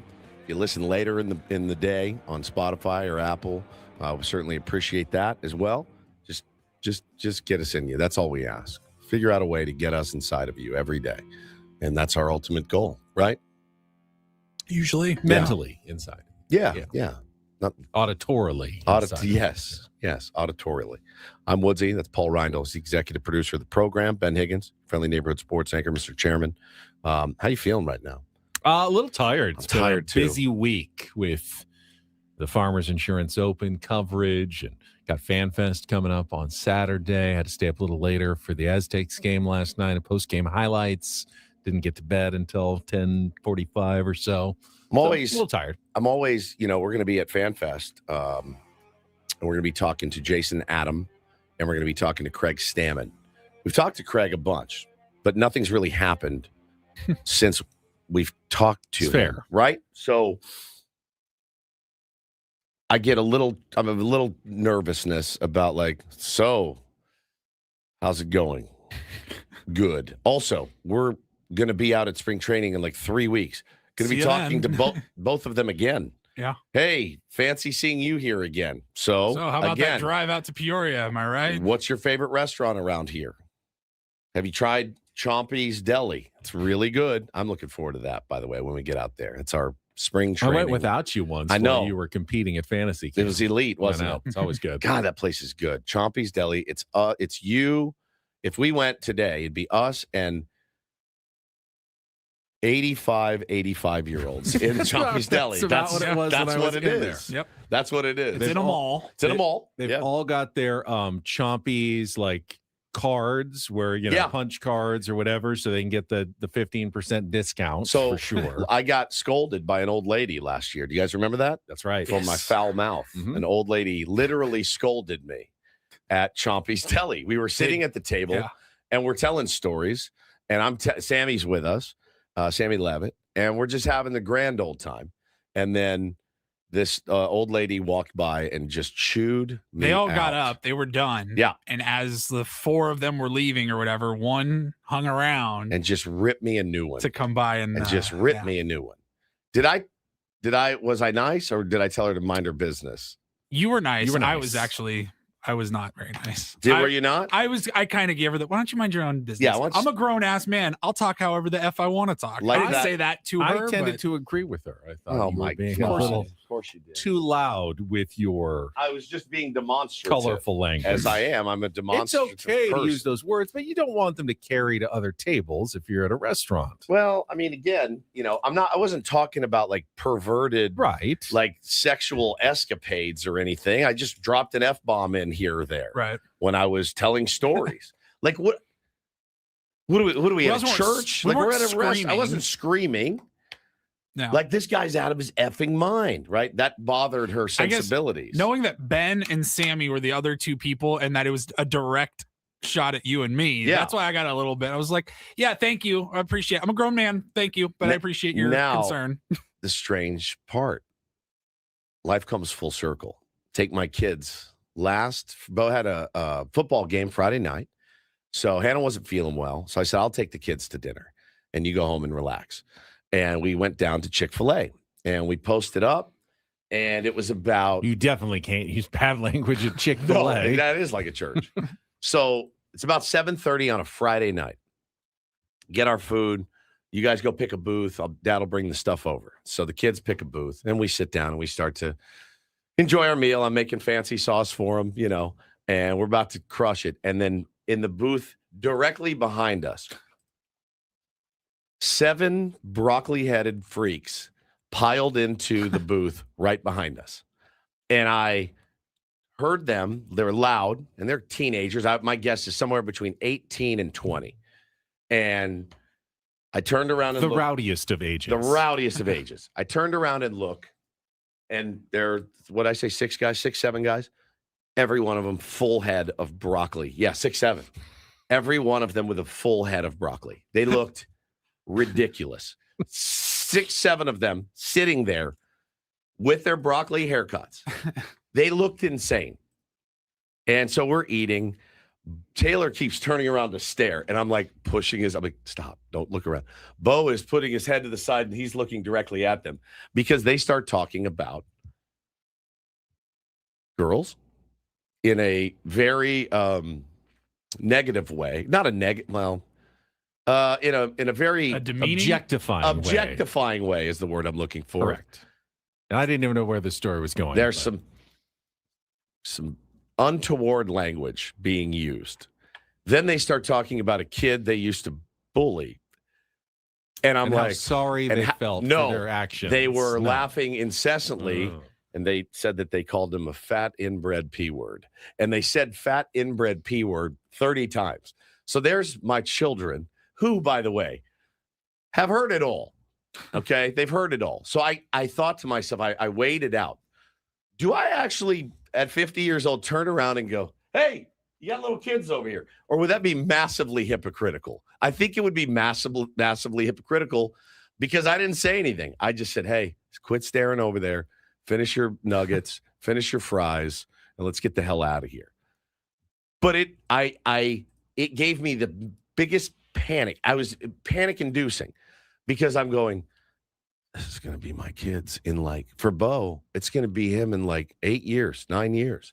Him and his dork friends sitting at Chick-fil-A, objectifying women and talking about some kid they bullied. And it made me sick. And it made me want to go, yeah, you're not leaving the house. I don't know what to tell you. You're here. I'm sorry. You sit home, play video games. You're not leaving the house if this is how it's going to be out there. I'm not the hand wringer that I think some people think I am. No, I you're not. mostly leave people alone. They'll leave you alone. Let them live their lives the way they want to. And I don't think that those kids were doing any serious damage to your children or anything that, is that unusual nowadays. But I also think of, okay, what if there were 10 tables filled with all those kids who were doing that loudly in the entire restaurant? At some point, I think you got to go. It becomes an unpleasant place to be. Yeah. You just don't want to be there. So if one table is doing it and then another and another, then you have a problem. So maybe you do sort of have to nip it in the bud. I just remember if it's, impacting other people's enjoyments, which is kind of the same thing at Chompy's. Yes. Was she overreacting a little bit to a few colorful words that you said? And again, I wasn't talking about women or anything like that. I was just telling stories about. But if it's impacting the enjoyment of their, mid-morning brunch, bagel, then try to keep things to your own table at the very least. It's fair. And I thought about for a sec, and it was not so much the language, it was the tenor and the tone of it. And I wanted to turn around and go, hey, I just want you guys to know you guys are all idiots. And that's okay, because I was an idiot too. And you're going to grow out of this idiotic phase. Also, you got to get different haircuts. There's nothing cool about 6 of you guys, or 7, walking around with the same haircut. The same haircut, the exact same. I felt like when we were growing up, kids had lots of different haircuts. As did I. You had the curly-headed kid. You had the looped-over, swooped hair. You had the buzz cuts. You had, faux hawks, whatever. Every kid. And the best part is a bunch of other kids walked in that they knew, and they were, hey, what's up, dude? And they all had broccoli, too. I couldn't. I wanted to turn around and mock their haircuts more than their language and their objectification. But then you're the bully. But then I'm the bully.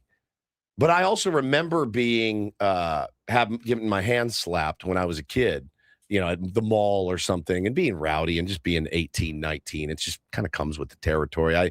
I went with all right, man, let the kids be kids. Don't be that guy. I told you I chased a kid down in my neighborhood, though, and had a chat with him and his mother as he squealed around. He ran a stop sign and squealed and left rubber, like squealed around.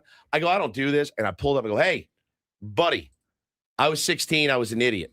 You're going to hurt some kids. I don't want that for you. And his mom said, what did you say? And I told her, and she grabbed him by the ear and she dragged him inside. And I'm like, now I'm Karen of the neighborhood, but I felt like I had to say something. He peeled out and ran the stop sign. What's so funny?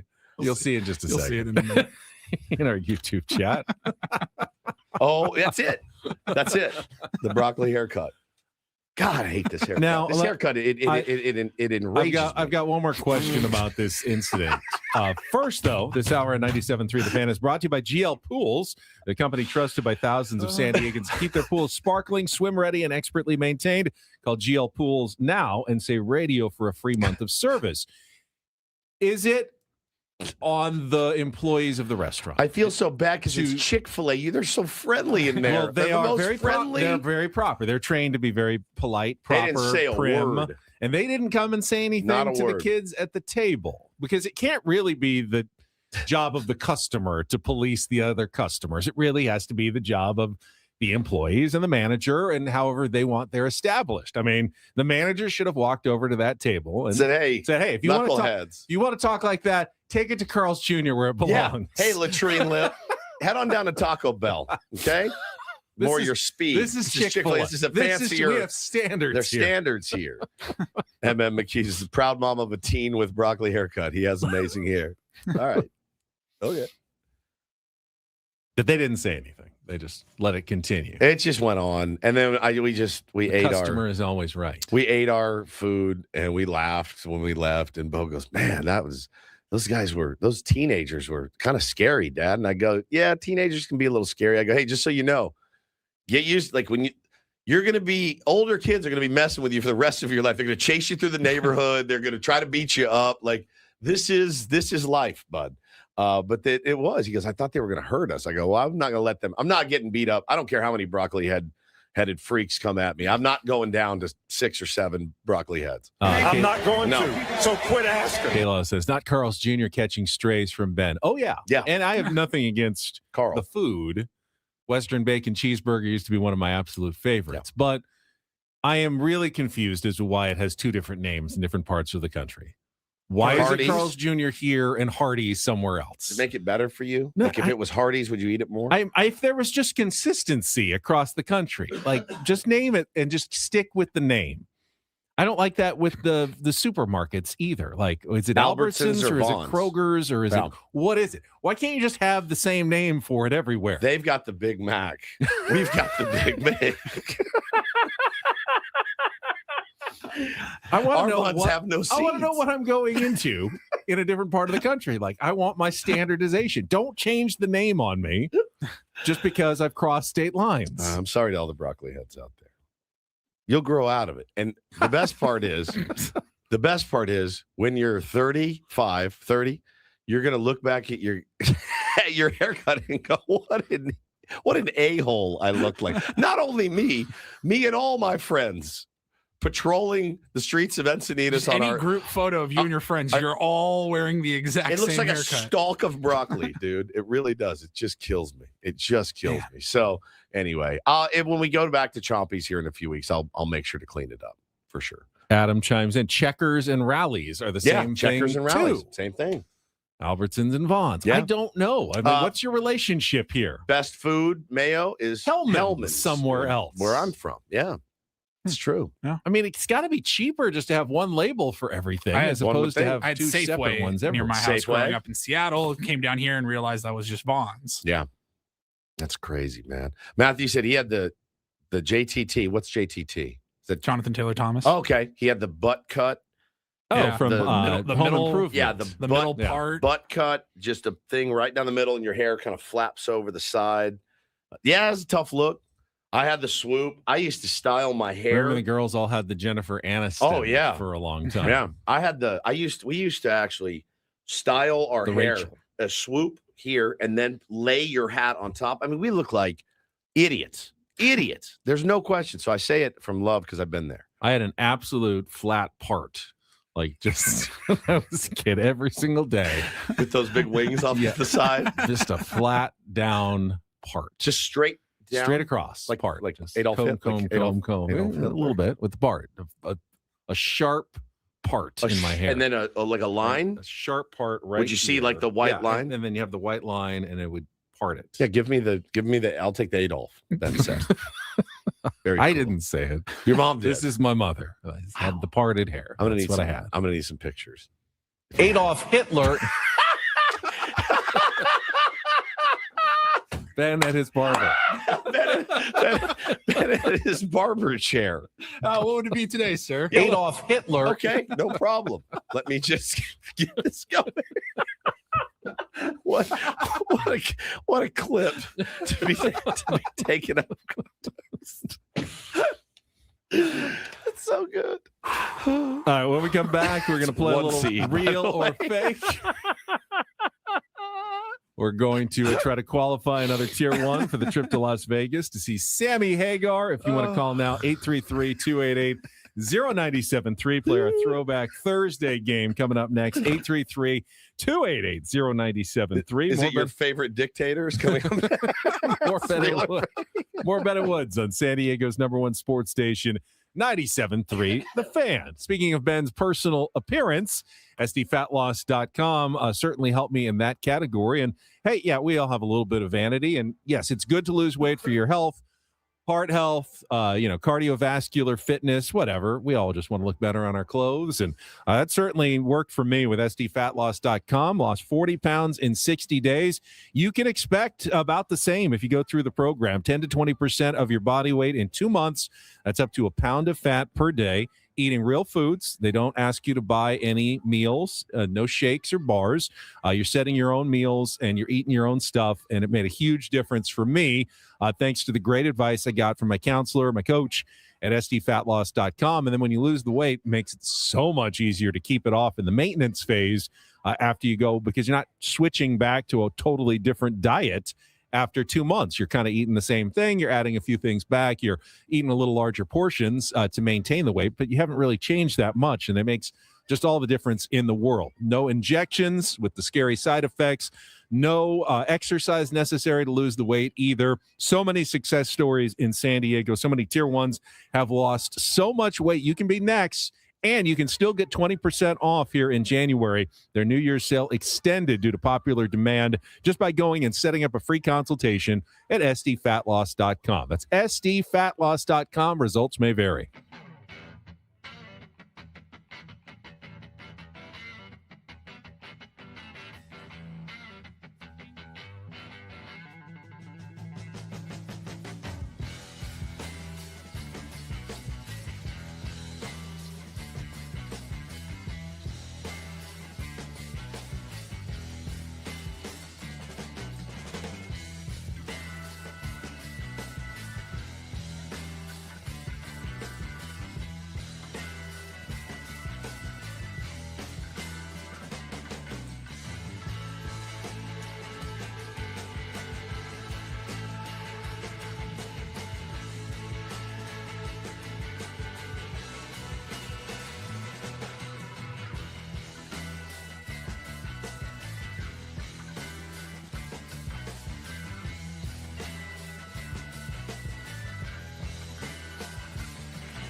player, this is all yours. This room with this view. This speakeasy with this cocktail. Hey, could you make that too? This spa with this. Ah. And this pool on this roof. This is all for you. The all-new Hamul Casino Resort, now open.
Still to come on Ben and Woods. We can get to more of that audio from Kevin Acee talking about Fernando Tatis Jr. Again, people do not want to stop asking about a potential Tatis trade.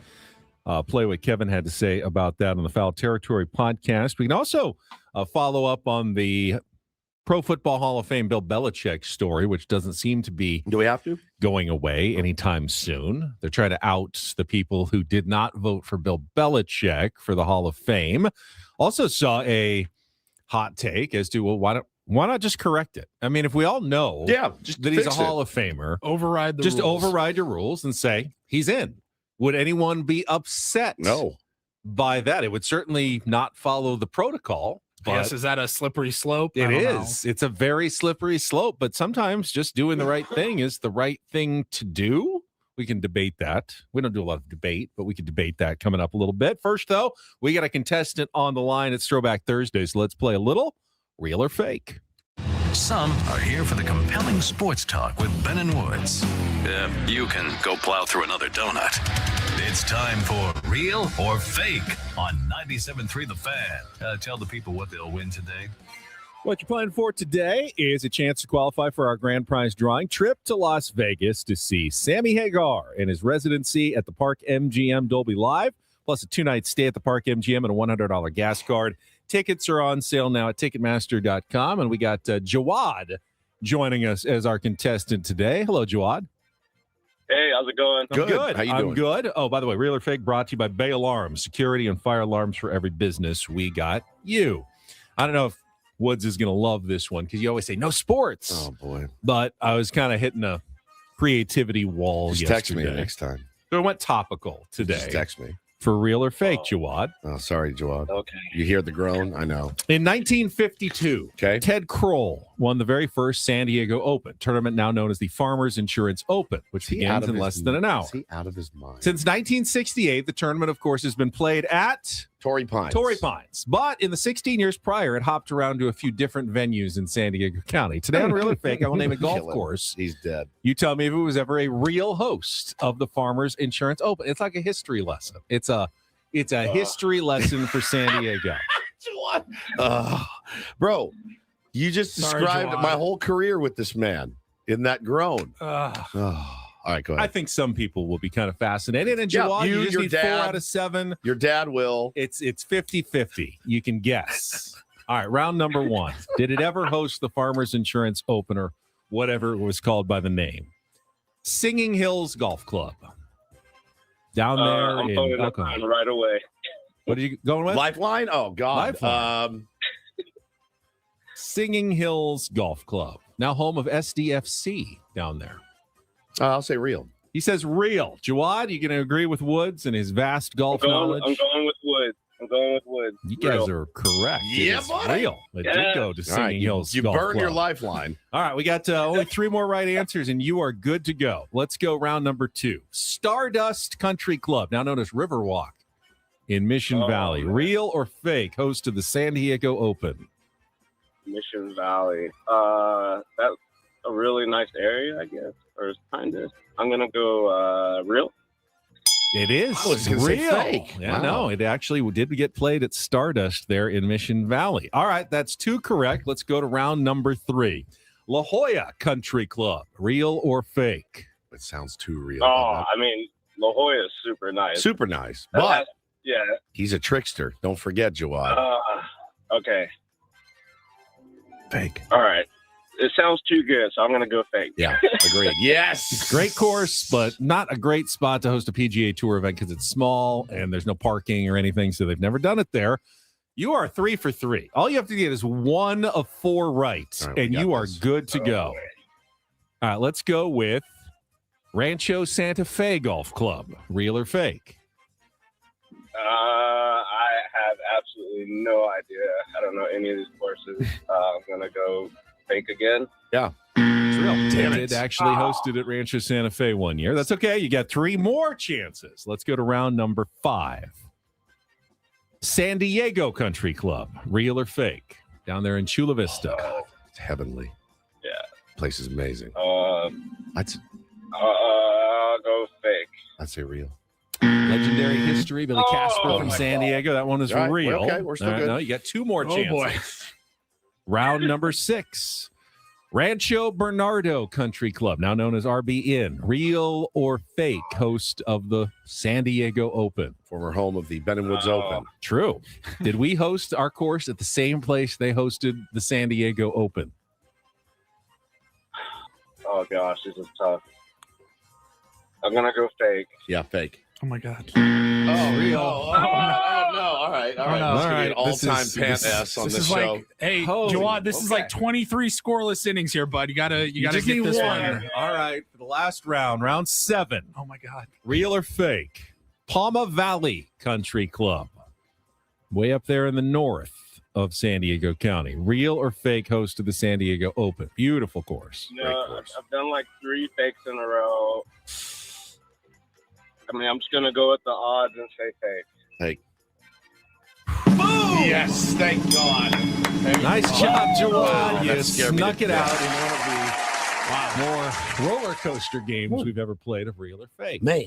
Oh, my gosh. Good job, Jawad. Stay on the line, Paul. You'll get your information. Another Tier 1 going into the drawing this month. I don't know. We've had more contestants this month, I think, maybe than ever before. Of course, we changed the rules of take I think on that was Woods kind of and the design. movies. Yeah. Yeah, exactly. It wanted to open it up to more people, and so far, so good. If Mrs. Woods wouldn't slit my throat, I'm not joking when I say I would have liked the 3 of us to go.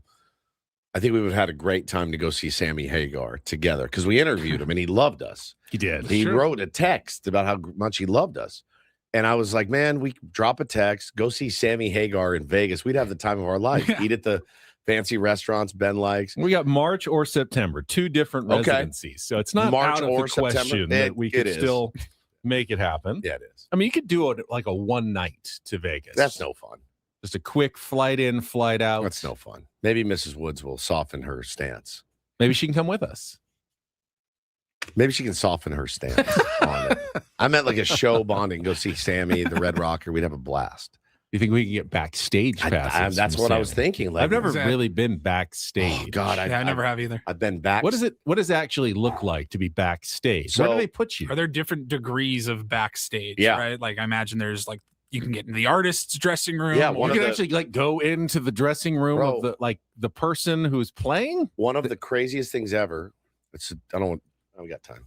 We have nothing else to do. Exactly. Nothing but time. So Kings of Leon, big band. My friend Nick Brown was the singer for a band called Mona, and they were also in Nashville. Nick and Jared from Kings of Leon did a little side project. So he knew Jared very well. So he goes, "Hey, I'm coming to town to see Kings in San Diego. Come down with me. We'll go backstage." And I loved Kings. So I was like, "Oh my God. All right. Yeah." Go backstage into Jared's dressing room. So you see all his spread, all his stuff he's got laid out. I looked across the hall. Caleb, the singer, was sitting in a chair, just strumming a guitar. And I have a picture somewhere. Just strumming a guitar, just getting loose for the show.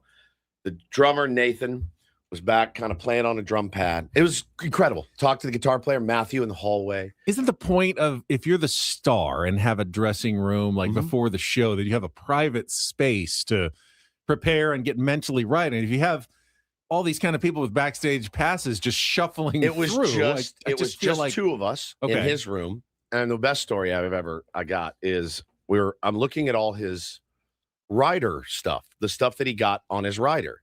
And RIDER. Yeah, RIDER. Contract addendums. So I'm looking at this little shelf full of various things. There's hair product and deodorant and things. And I go, what's if you don't mind my asking, what is this Johnson & Johnson baby oil for?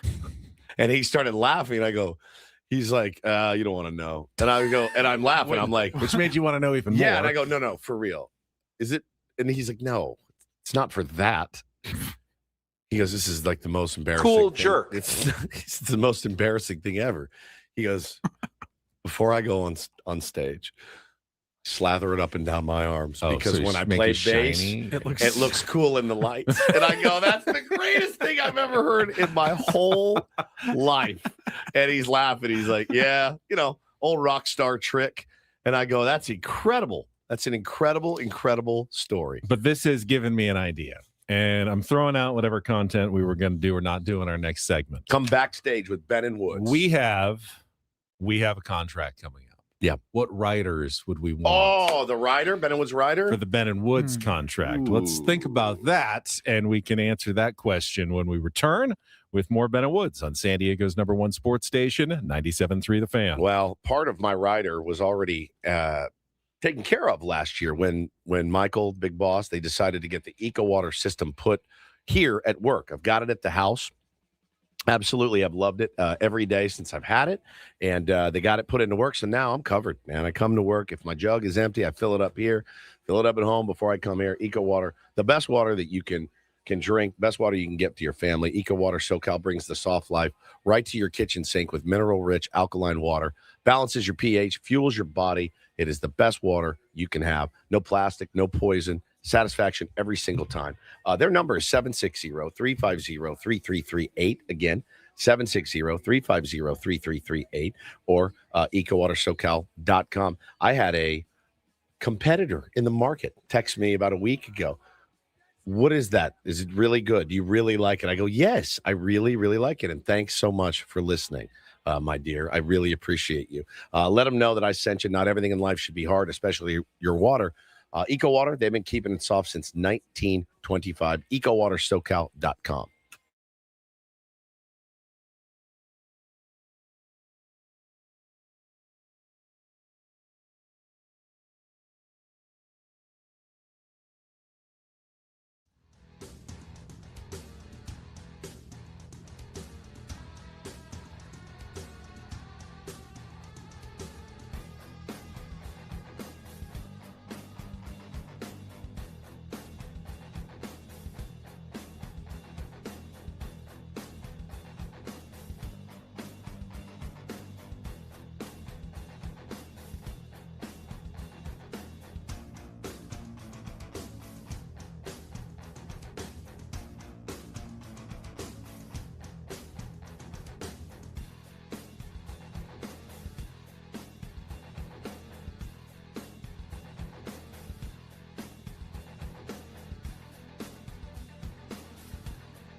He just here. I'll show you a little. Just a little. Please don't. Just a little bit. What hurts on you? Nothing at all. A little bit. Not that now. So let's say whatever you're about to touch is the only thing. Let's say It's gonna hurt. Right? All right, yeah. Okay. Pretend your knee hurts. Pretend your knee. It's going to in a second. Right here. Oh, that is not pleasant. Hey, player, this is all yours. This room with this view. This speakeasy with this cocktail. Hey, could you make that too? The spa with this. Ah. And this pool on this roof. This is all for you. The all-new Hamul Casino Resort, now open.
Carlos says we already did this bit. Contract writers? Yeah. Well, it's new to you. It's new to us because I don't remember. No, I don't remember either. Broadcasting live from the Bill House studios. We know how. Basically, Carlos, shut up. We're going to do it anyways. Pretty much. If we don't remember what we said, then we have all new answers. Matthew said, well, what if their answers have changed? I'm sure they have. Yeah. Because I have no idea what I said last time. But, I mean, it has to be something fun and frivolous. Like, we're not talking about, like, Paulie was looking up, like, contract writers of celebrities. Said Robin Williams mandated that a certain amount of his, like, stage crew behind the scenes was hired from the unhoused population. That's very noble, but that's not what I'm really going for here. We know how you feel about the unhoused. We know how you feel about You're the one who You're the one that said wanted the to unhoused eradicate needed to them. be eradicated. I didn't. It's not what I meant. It's not what I meant. Peter Seidler wanted to eradicate the homeless, is what you said. It is what I not said. what he wanted. It's not what I wanted to eradicate homelessness. Yes. Not the homeless. Correct. Do you want something fun and I frivolous? want something like fun. what? Like, okay, so based on my experience with Peter Seidler, that was his vision. He wanted to win championships. He wanted to do it almost more than anything in the world. Eradicate homeless people. Nope, not eradicate homeless people. Son of a Whoa. eradicate homelessness. Whoa. God, I was on such a good roll. sorry, that was a misspeak. That was God bless. That was bad. That was a bad one. My inner I'm trying to channel my inner child. That's what I think is fun on some of these writers. I always used to love when you went into like the sweet factory and they had those big giant plastic bins of candies. You don't want that every day. I at would work. want No, you like don't. all the different gummy candies. No, in you big, don't. Giant, like just for my availability at any time. Could it get bad? Yeah, You don't at some want that. points. I'm telling you right now, you don't want a big Wouldn't it be tub fun, of though? jelly It's beans. It's visually appealing, and you can just grab. I don't want jelly beans. I want like the peach rings and the gummy worms and the cola bottles, and the raspberries. I mean, Paulie and I can make that happen for you. No, I want a big giant bins though, not just like, a bag of them. That's not fun. You're like Tom Hanks in Big. Yes. That's what you want, right? You want a trampoline in here, yeah?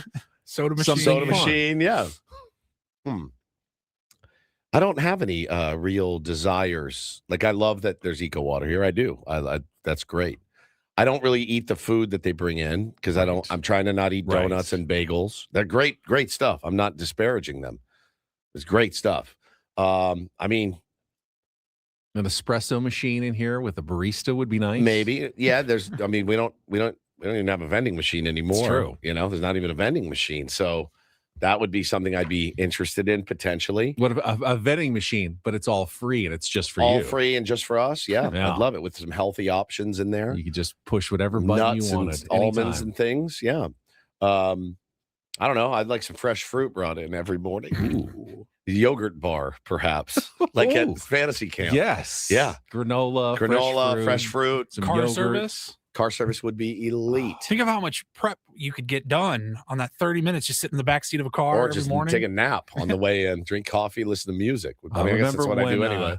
When the Chargers moved to LA and Phillip Rivers had the conversion van. His conversion van and his driver where he just up and back and forth watching film in the entire drive up to LA every day. Having a car service would be awesome. That'd be awesome. Yeah. Just drive you to and fro. That's all I got, really. Like a stand-up board. I think that's a real contract essential. Yeah, everything I can think of is all very much work related. People are so practical. We're very practical. I'd love a stand-up board in here to stand. Yeah, we want a new studio. We want more money. Yeah, new studio, more money. Those are not writers. That's contract demands. That's the need of the contract. I always love when I just saw Jose Ramirez contract, his extension from the Guardians. And he gets already a suite on the road. And now he has asked for an extra suite on the road. I see that too. And it was granted. So is that what do they do? Family? I mean, yeah, occasionally I'm sure. But what happens on the road trip where he doesn't bring anybody? And he just has two suites. He just has two suites. And he's got two. It just bounces back and forth between them? Or do they ask him, hey, do you really need the second suite? You mind if we save, a couple $1,000? Or do you really want that second suite? I know it's in your contract, but you're not using it. What's the point? Hey, I know you have it, but can we use it instead? Yes, fine. Just take it. You have a suite for sleeping and a suite for, watching TV. I don't even know. It's already a suite. It's got multiple rooms to begin with. Just like I'll just get a chill in here and do all the things in here, and then I'll just sleep in there so I don't have to, if housekeeping comes, you can always just go from one room to the other. Next. You never have to worry about, I have to get out of this room for the next 20 minutes or anything like that. I would like if they sent us on a trip with the team every year. One trip, like a junket. Like a junket. Yeah, where you guys are going to go to New York and watch them play the Yankees or the Mets. Like, that'd be cool. We're going to pay the way. Literally going to Chicago. And having but that's not through them. Year. That's through our pal David J. and Hop Run Tours. That's true. I'd like our own version of Hop Run Tours in here once a year. That'd be cool. That'd be like something I would ask for. All right, let's check traffic, and then when we come back, jelly beans was your answer. Then peach rings, gummy candies. It's totally different from jelly beans.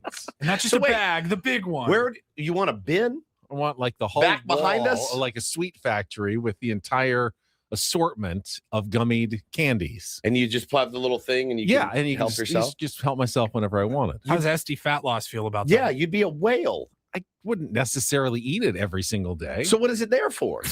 It's visually spectacular. Too. All right. Paulie could probably mess with the YouTube feed and put behind you. Well, we have Bill Howe behind you, but he could probably put a whole wall of jelly beans behind you if it made you feel better, like on the YouTube feed, so that people would think that you got your rings and your colas. All right, let's check traffic. When we come back, can they just unbelievable? Can they just put Bill Belichick into the Hall of Fame and just bypass the voting? I'd love to, because that way we can stop talking about it. That's coming up next year on 97.3 The Fan. From the 855 Get Ross Traffic Center, protecting San Diego after accidents or injury, here's Kelly Danick. Traffic is brought to you by local and veteran-owned Manny Sedano Ford and Lincoln. Well, things are winding down pretty nicely around the county. We do have reports of a crash out in the East County, though. Westbound 8 past Greenfield Drive. Looks like tow truck is on scene. Everything mostly in the center divide. Could be partially in that fast lane. That's westbound 8 past Greenfield. Southbound 5 Coastline just past La Costa. Reports of a stalled vehicle in one of the right lanes. Stop settling and start driving right now at Sedano Ford and Lincoln in La Mesa. Get the 2025 F-150 STX for just $469 a month, or the XLT for only $529. Both are available for just $1 down. Head to SedanoFord.com for more details. I'm Kelly Danick with Ben and Woods, San Diego's #1 sports station, 97.3 The Fan. You said it was a can of worms, Paulie, and you're not wrong. But sometimes a wrong is so obvious, and it's so easy to correct. You wonder why they can't just do it. And I'm talking about, of course, Bill Belichick getting snubbed for the Hall of Fame, the outrage that has followed, and the simple solution that I saw Dan Orlovsky talking about, and that is, why doesn't the Hall of Fame just put him in? Would anyone really go, that you can't do that? That you didn't follow your proper procedures. He didn't actually get the vote voted in. He wasn't voted in. Why not just fix an injustice and move on? My first instinct was, of course, no, you can't do that because it's anarchy. Well, then what about the next guy who says, well, I got snubbed. Why don't you put me in like Bill Belichick did? Well, you're not Bill Belichick. So why not? Why not just end it right now and say, you know what? It was a mistake for whatever reason. Was it the voting rules? Was it people's personal vendettas? We don't care. We're putting him into the Hall of Fame. Does anyone have the authority to actually do that? Would anyone try to stop it? If you try to do something and no one stops you, you can do it. Is it that big of a deal knowing full well he's going to get in next year? It is an injustice. We all disagree that it shouldn't have gone that way. But at the end of the day, in the grand scheme of things, no. But it's also like we're talking about legacies. You know what I mean? Like that's going to go on for long after Bill Belichick's no longer with us. You know what I mean? You're like first ballot Hall of Famers. Will they punish Tom Brady? Will Tom Brady get the same treatment that Bill Belichick did? He was involved in every single one of those dates. Different. No, it's because of the selection process. It's right. They only get the senior committee, the player pool. Isn't it different how many choices you get? I don't know how many votes you have. I think, the voting, a lot of the guys who have come out have said, I didn't vote for him because I only had a certain number of votes and I wanted to make sure these other guys got in, because which he's is like dumb. the first one. I don't know what the rest of the ballot looks like. Does anybody have the ballot? I don't. Like if the ballot, like I would like to see the ballot that you look at and go, yeah, he's probably fourth on my list, and I only have 3. Like he would be. I'm looking at it, doesn't matter who's on there. I'm going, all right, he's in. I read a little bit yesterday. The Kansas City Star columnist Vay Gregorian, I think it was. He was the first person to come out and be like, I did not vote for Bill Belichick. Really? Okay. Here's why. And he explained, he basically threw it all on the process of the Hall of Fame committee and just said, look, he's a surefire slam dunk absolute Hall of Famer. I'm not saying otherwise. Like you just did though with your your vote. The problem is there's this pool of people. There's scouts, executives, coaches that have been on this list for so long and have been so deserving. I feel like it's their time. They should get the vote, not the guy that everyone agrees is the slam dunk. So he's basically saying he should have he didn't have enough votes. They should have a one singular person that is like the chairman and is like, you don't even have, you don't need to put him on the ballot. Right. He does not have to be on the ballot. I mean, Tom Brady did a radio interview yesterday. He goes, if he's not a first ballot Hall of Fame coach, I don't know who is. Ben has changed his background to jelly beans behind him. And so now he has there you go. His dream. Jelly belly behind him. He's set for life. I want my gummy cola bottles. Look at you. And I want my gummy octopus. You are and I want my gummy worms. Oh, my God. We'll come back. Biggest fan, Paulie Randall with the Randall Report. Next, here with Ben and Woods at 97.3 The Fan.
the Bill House Studios. We know how. Final hour of Ben and Woods on a Thursday. The 2026 Farmers Insurance Open now underway at Torrey Pines, South and North courses.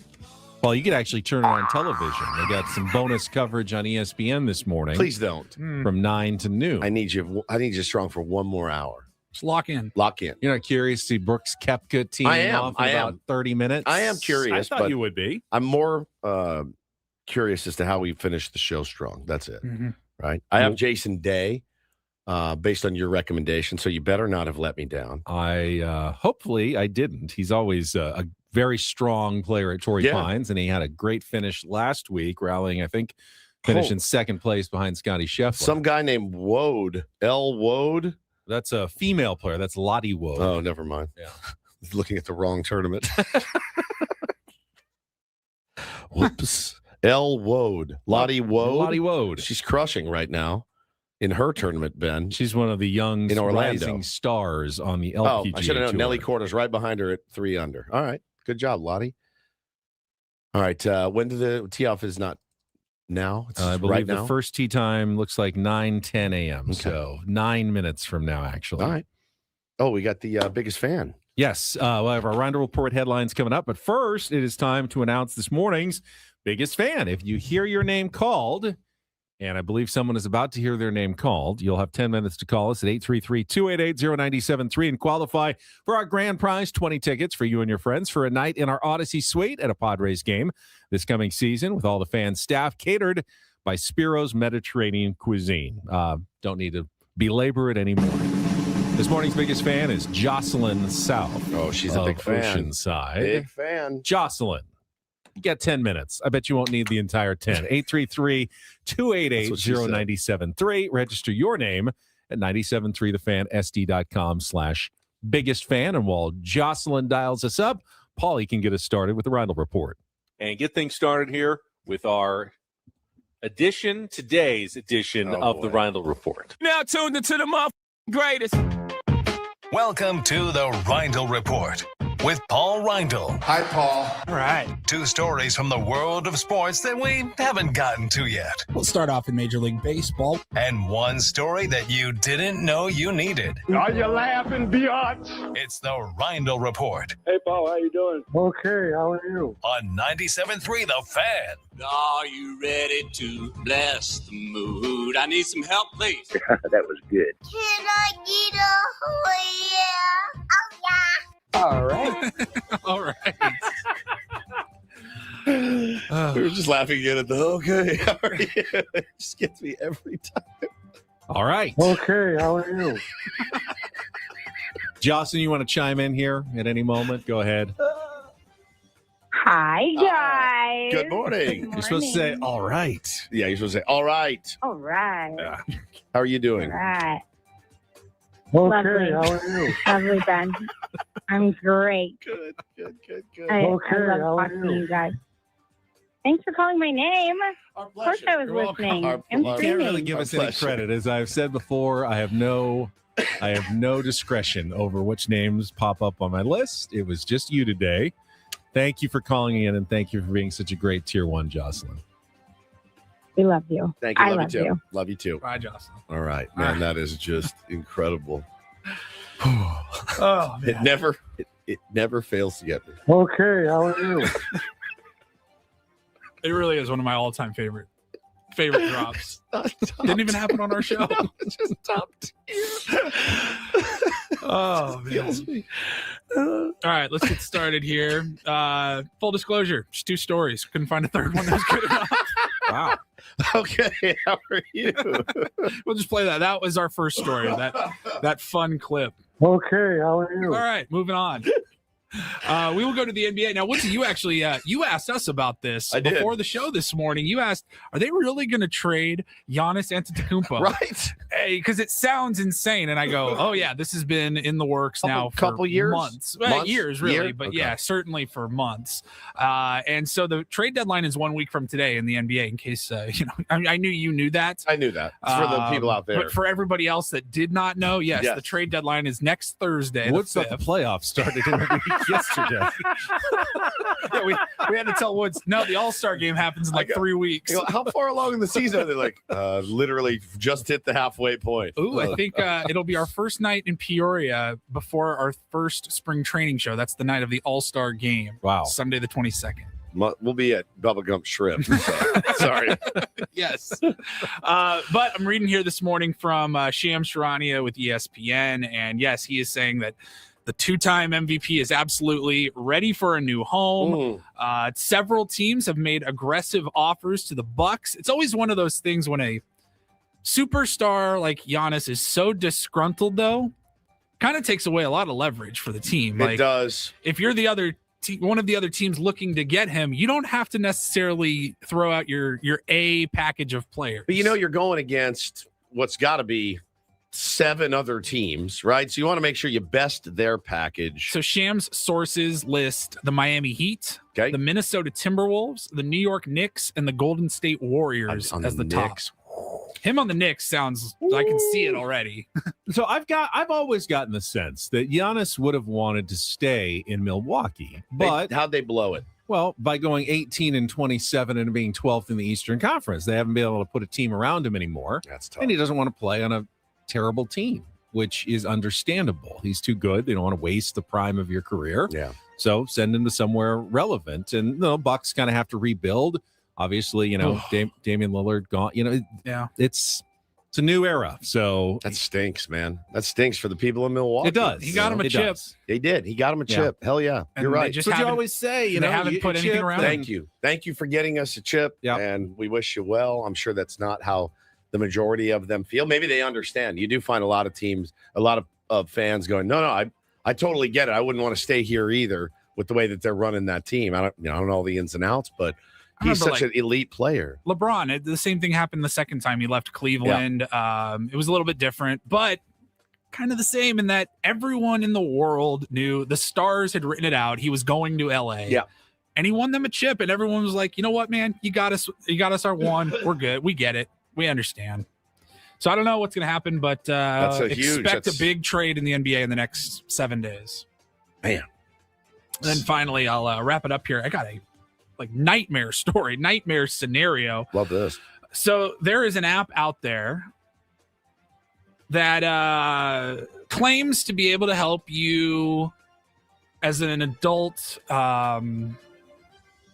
break a habit of consuming adult material. Correct. Like a corn tub, maybe. Yeah, like a anti-corn tub. Yes. Like a hall monitor for your phone. It's like an accountability app. Yeah, I know somebody that used to use one of those. Really? True story. Yes. Really? Yes. You sign up for this app, you give them all of your information, and then you got to get pretty in detail about your habits and what you are using that content for and how often you're using those websites per day. What are your search habits? The app trends, tracks triggers, what triggers you to want to do that? Or you just log in all the information. It's like a diary, I think. And so this app is supposed to help you realize what decisions are leading you to make those other decisions. How can you fix it? How can you be better? So what happens when that app has a security breach and gets hacked and all of that information gets leaked? I think it'd be fun to do a mock Ben Higgins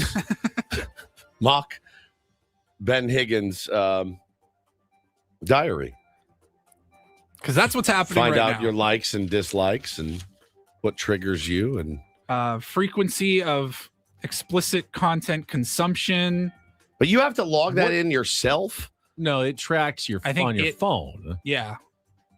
You have to log in things that you do that aren't trackable by phone. So the app that this dude that I knew used was this. So let's say it was me. I come to Ben and I go, look, I need your help. And you're like, well, what can I do? It's your life. It's your proclivities. I'd say, I'm going to add you to this app.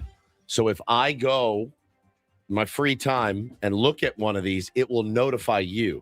Then you get to call me and be like, hey, what are you doing? La, la, la, la, la, la, la, stop. Your grandmother naked, right? He's trying to You know, Margaret generally- Thatcher naked on a cold day. Yeah, Margaret exactly. Thatcher naked on a cold day. So you're now my accountability partner. So you get an update every time I go, you know what? I got some free time, right? So that's what his was. This sounds different. Why would you, if you have it to help you stop using it, come crank your hog?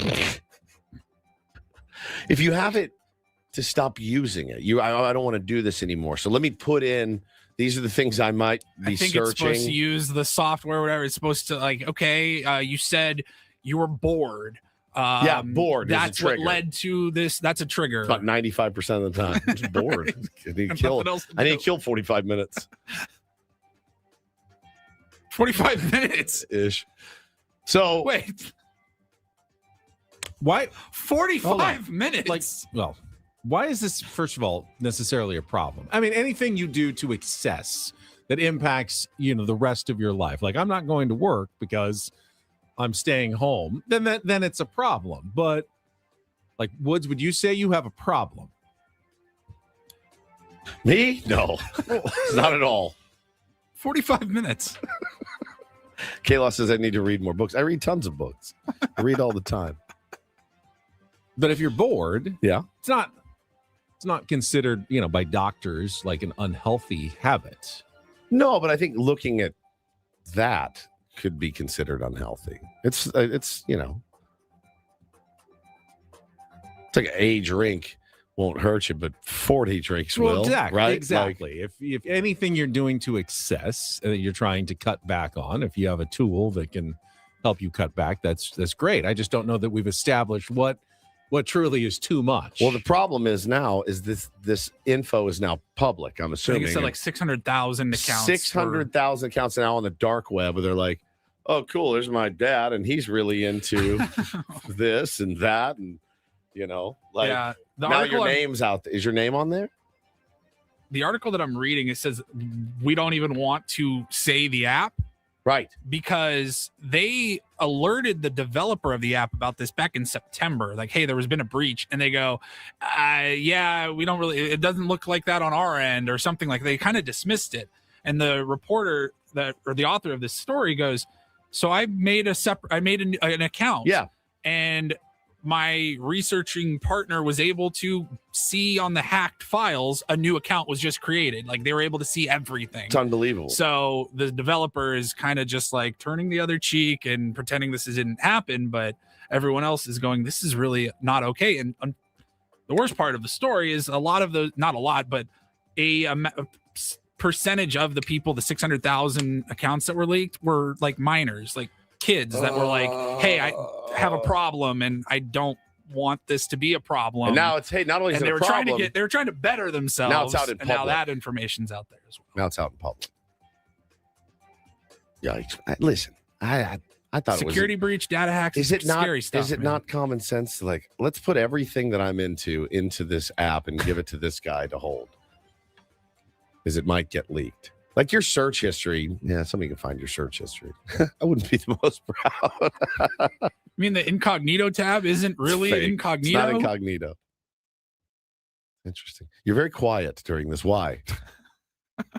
Well, I mean, the only reason that this is a problem is because there are bad actors out there. Right. If we were all just, understanding, like supportive people, wouldn't matter what, became public or not. You go, yeah, good for you, trying to make some positive changes Yeah, in your that's life. actually That's inherently really it's the a only good thing that you thing. could say is like, these are people who are trying to make positive changes in their life. Let's shame them. Let's shame them, right. Why would you do that I don't unless you're know. truly a bad, awful person? Yeah, your Arabella Danger research is coming up. It's going to come up in that if you were on this app. I mean, I think we'd all be I don't think you'd You're ever. asking why people But should are we be jerks that, on the internet? Should you be that embarrassed? No, but I think. I don't think. I that, think the here's same- the thing. I don't think you'd ask for help if you needed it. Well, I think the same thing about don't believe in people, and you see tragic stories about teenagers who have like pictures of themselves Yes. that are shared on the internet, And they yeah.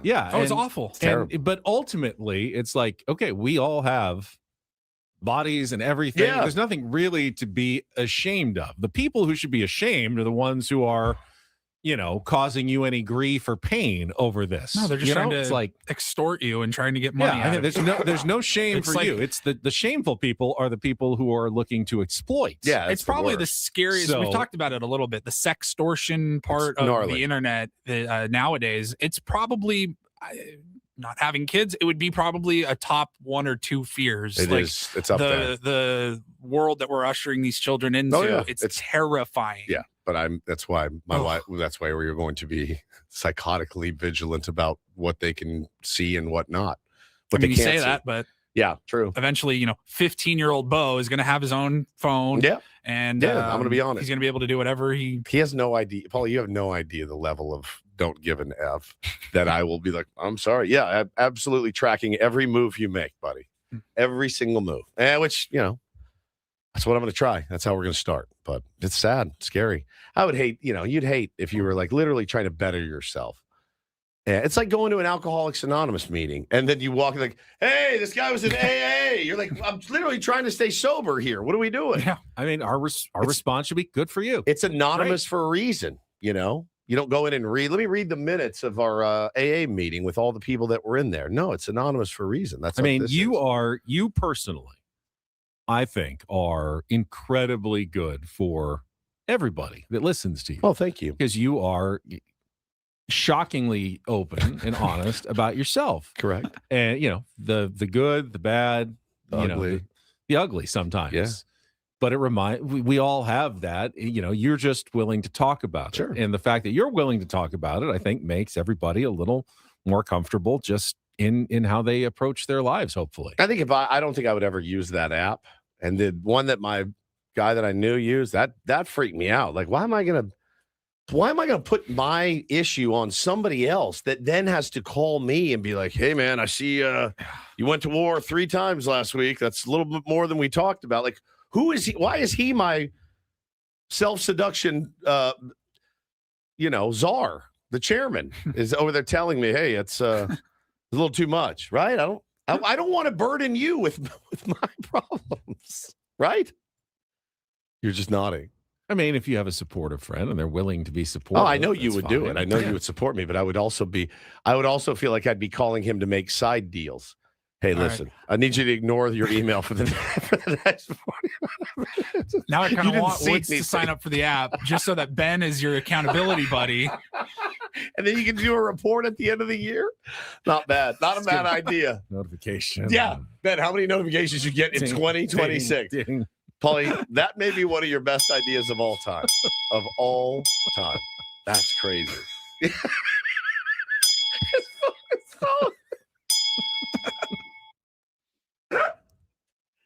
A month. He comes in like June. He's like, just a full audit. He comes in June. He's like, everything okay, man? Are you down in the dumps? What's going on?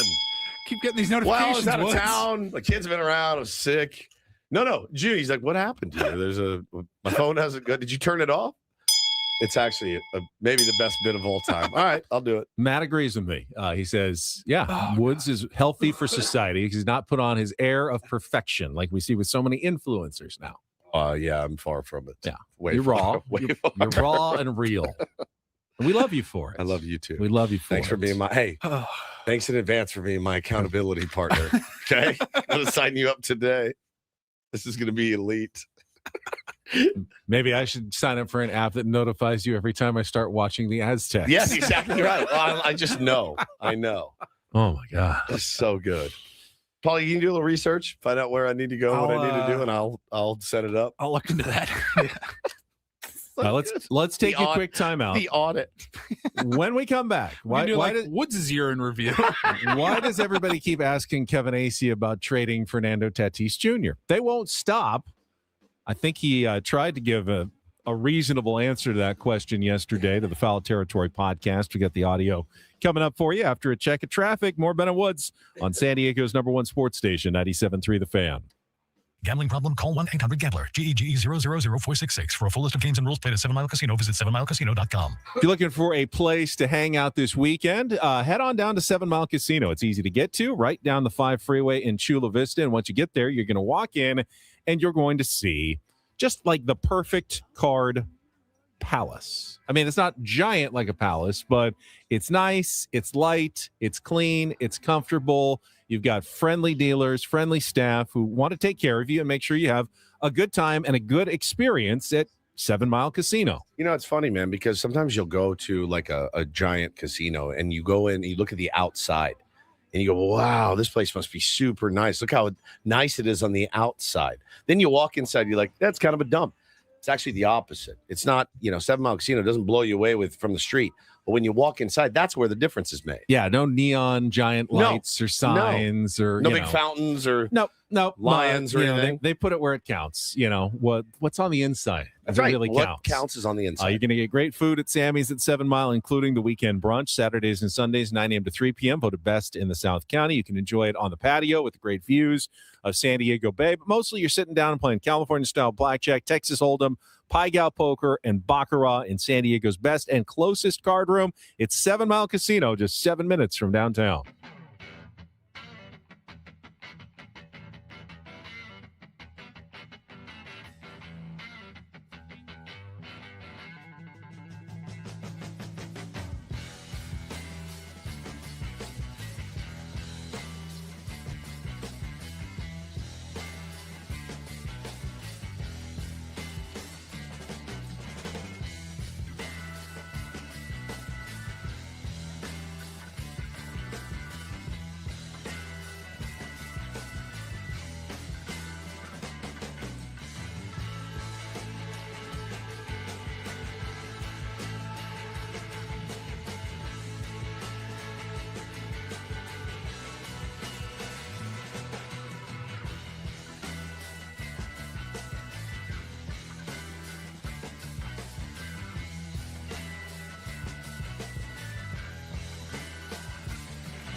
Hey, player, this is all yours. This room with this view. This speakeasy with this cocktail. Hey, could you make that too? The spa with this. Ah. And this pool on this roof. This is all for you. The all-new Hamul Casino Resort, now open.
I can explain it on the live stream sometime.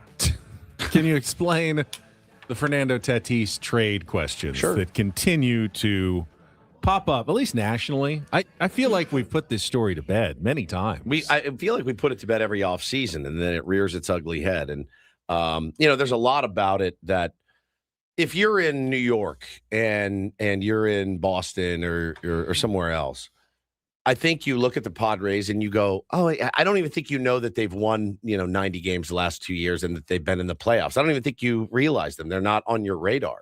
And I think you look at it and you go, man, I know their owner passed away. There's been some financial things. They're probably looking to dump salary. It's just one of those teams that if you're on the East Coast, you look at and go, probably one of those teams willing to dump salary. You don't see this about Julio Rodriguez, though. You don't see this about really anybody but Tatis. He is a very coveted player by fan bases of other teams. Like the Dodgers can say what they want.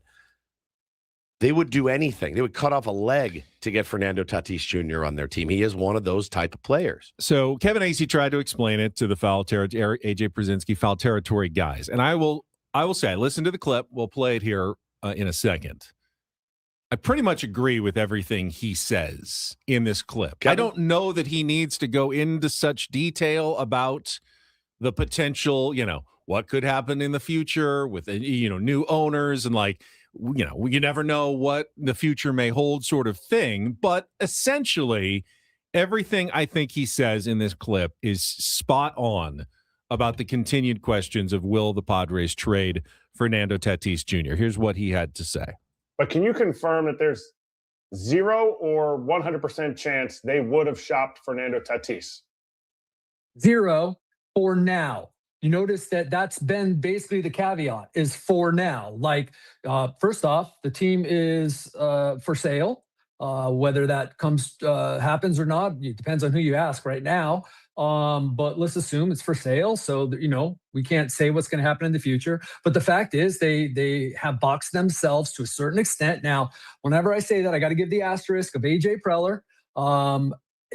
He finds a way to build this team and fit it within whatever budget he's given. But the fact is that they're going to be paying Xander Bogaerts and Manny Machado some big money in the future. And those guys are probably unmovable. Fernando Tatis Jr. is very movable. If there's a piece in the future where this team has to, and this is a gigantic if, all right? It's like capital if, italicized bold. If they have to do that, Fernando Tatis Jr. is the guy that goes. And yes, he has a no trade. Those can be worked out. Should be noted, but those can be worked out. Zero chance. Believe me, I have embarrassed myself how many times I've asked people in the organization because this rumor comes up so often and you just can't rule anything out. So even though I knew it was 0, I've asked until we're less than 0, that he was not going to be traded this offseason. That doesn't mean after opening day he can be traded. Okay, how about this? I'll give you trade deadline. I doubt it. Gosh, I hate doing this because in today's day and age, you know how these things take off. I'm not saying it will happen. I do not think it will happen. I think that what they have built in San Diego with the fans, that's a precious thing. I think that when you're building a team, you've got to make it the best team you can, regardless of what the fans are going to think. Fernando Tatis Jr. is the guy in San Diego. Yes, Manny Machado, people love him. Jackson Merrill working his way up there. Joe Musgrove, but Fernando Tatis Jr. is the guy. What the Padres have built in this small market with the fans, with the sellouts, with the passion that is unprecedented in this town for the Padres. That is all at risk if they get rid of Fernando Tatis Jr. I do not believe Fernando Tatis Jr. will be moved.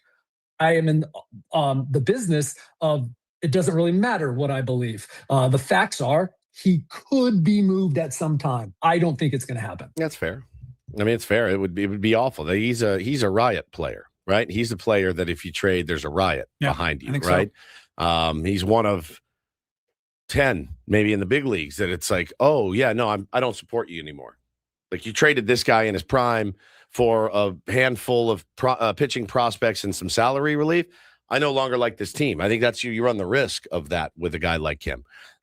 He's a statue guy, right? He's one of those. So, I mean, have we seen sports owners do dumb things before? Yeah, absolutely. What are the two potential goals, sometimes both at the same time, of someone who owns a sports team? Make money and win. There you go. Make money and win. And right now, there's Luka no Doncic, scenario in which either of those gets better by trading Fernando Tatis Jr. Yeah, you can save some money on his salary, Sure. not more than it's going to cost you in fan loyalty and ticket sales and merchandise, whatever. He's not Shohei Ohtani, but for San Diego, he's as close as we've got. Yep. They print money by putting out Fernando bobbleheads and Fernando jerseys and glasses, selling out the ballpark. They would lose more money than they make by getting rid of Fernando Tatis Jr. So even though the payroll goes down, your revenues go down more. Well, the so thing that's is, dumb. And you also win less games likely with Fernando Tatis Jr. Now, if you can make the argument that you trade Fernando and you just get so much better by getting 5 superstar players back that there's just no way you can't do that, then of course you consider it. the Mariners call you and they go, we'll give you Brian Wu, Logan Gilbert, Matt Brash back. We'll give you Andres Munoz and Cal Raleigh. You're like, all right, I got to listen to this. I mean, yes, of course you do. But nobody's going to do that. But no one's going to do that. There's just no realistic scenario in which it makes any sense for the Padres to trade Fernando Tatis Jr. unless like a court bankruptcy judge is like going, if you don't reduce payroll by $50 million and we're taking away your team, and they go, okay, we can't trade Manny, we can't trade Xander. The only guy we can trade would be, but as long as fans continue to support the team like they are, doesn't make any sense at all. No, I'm not in favor of it. But again, he's one of those guys that the other fan bases covet greatly, and for good reason, right? So they get the idea of him in the pinstripes, or they get the idea of him in Queens, and they just can't get it out of their head. And they're like, we'll trade you these 5 bad prospects for Fernando Tatis Jr. That way you guys can save some money. But at the end of the day, he's nowhere near. Like Mookie Betts, they traded him in Boston because he had a year left on his deal. And they were like, we're not going to get anything for him, and he doesn't want to resign, right? So we traded him then. We're not there with Fernando. If he had a year left on his deal, if he had a year left on his deal, like Juan Soto. It's a different conversation. You have to have the conversation. There was one other subtle little thing that Kevin Acee said. Did you notice it? That I thought was very interesting, and it had nothing to do with Fernando Tatis Jr. in that clip. I want to talk about that in our final segment. We'll take one last time out and then come back and wrap things up with more Ben and Woods. Just a reminder, all guests on Ben and Woods appear on the David P. Shapiro Fan Hotline. David P. Shapiro, criminal defense attorneys, helping good people regain control of their future when charged with a crime since 2010. Visit davidpshapirolaw.com. Back after this on 97.3 The Fan.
He just here. I'll show you a little. Just a little. Please don't. Just a little bit. What hurts on you? Nothing at all. A little bit. Nothing. Now, So let's say whatever you're about to touch is the only thing. Let's say It's gonna hurt. Right? All right, yeah. Okay. Pretend your knee hurts. Pretend your knee. It's going to in a second. Right here. That is not pleasant. Hey, player, this is all yours. This room with this view. This speakeasy with this cocktail. Hey, could you make that too? This spa with this. Ah. And this pool on this roof. This is all for you. The all-new Hamul Casino Resort, now open.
All right, final segment of Ben and Woods. Final show tomorrow in the month of January. God, man.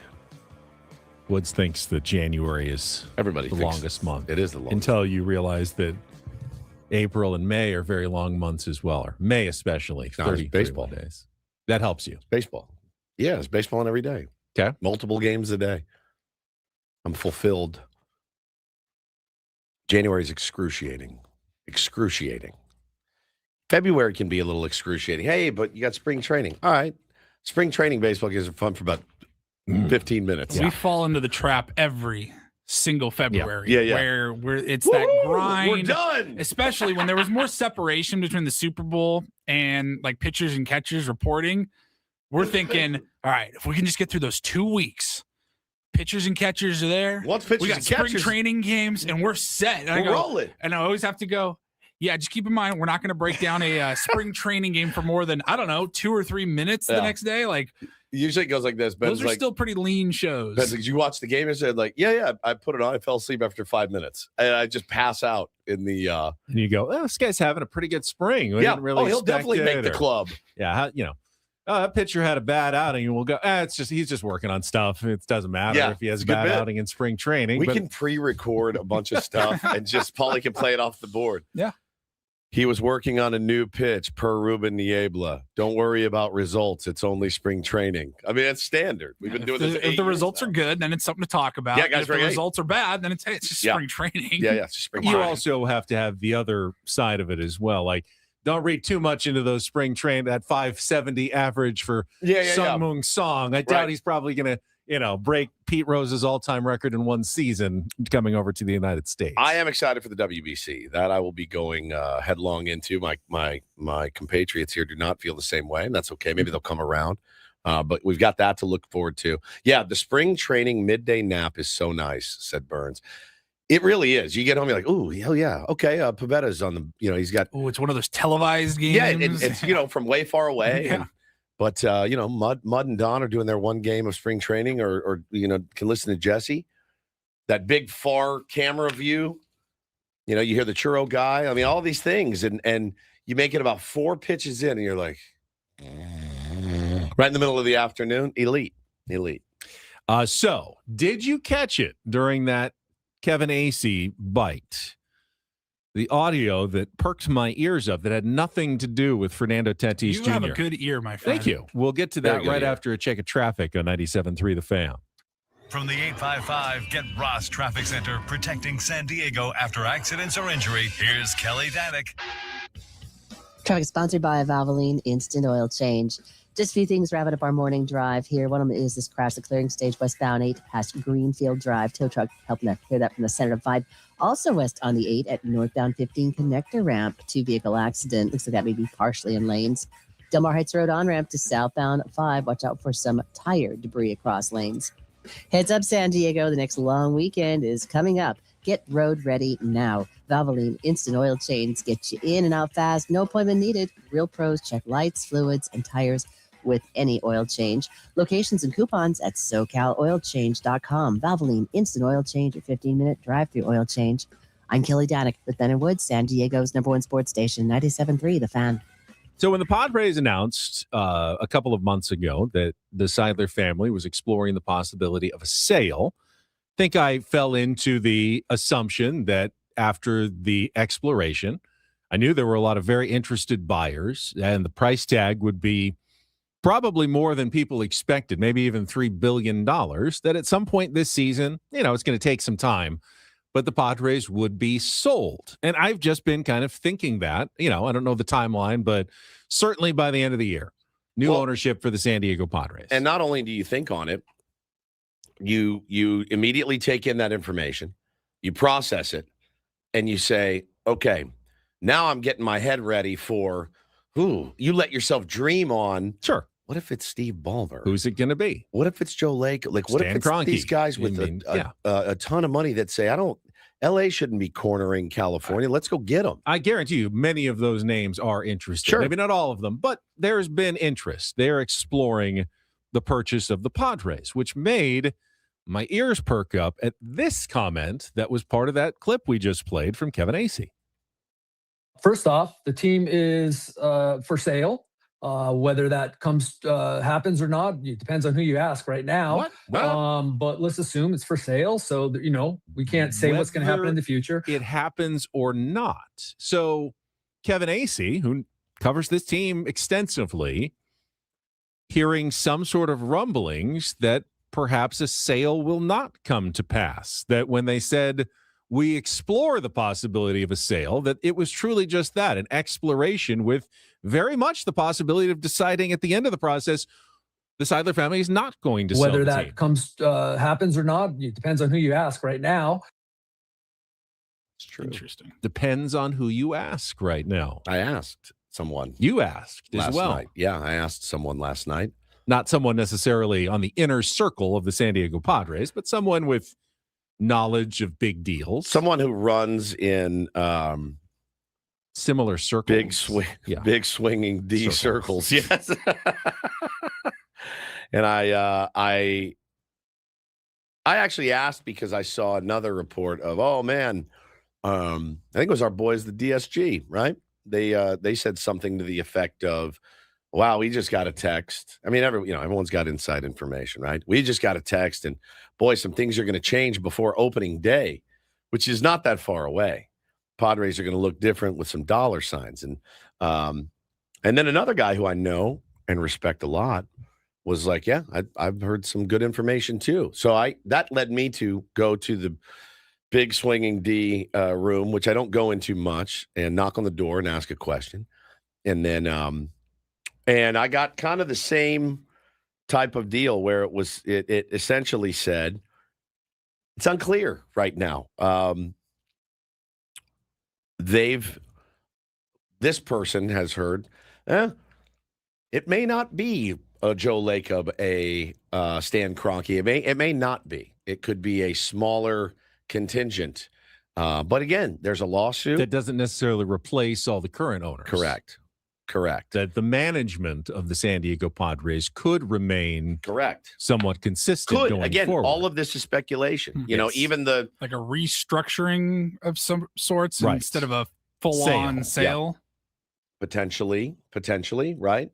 Like we need to add more investors or partners or whatever, and then maybe the Seidler family keeps the team. I have no idea, but I do know, you know, when that news came out earlier or late in last year, you let yourself dream on or think about, okay, what's a new ownership group going to do? What's it going to look like? Is it going to be, you know, some big head honcho that has got money to burn and throw around and just wants a chip for San Diego? Or is this going to be 75 minority owners chipping in there? Hey, man, I got $3 million on it. You know what I mean? I have no idea. Now, Peter Seidler always had tons of minority owners as well. You Sure. think of Peter Seidler as being one of those guys could just do whatever he wanted. He couldn't. He had minority owners to answer to. Now, he twisted their arms into spending more money than a lot of them actually wanted to at the time, because he was the control person and the chairman.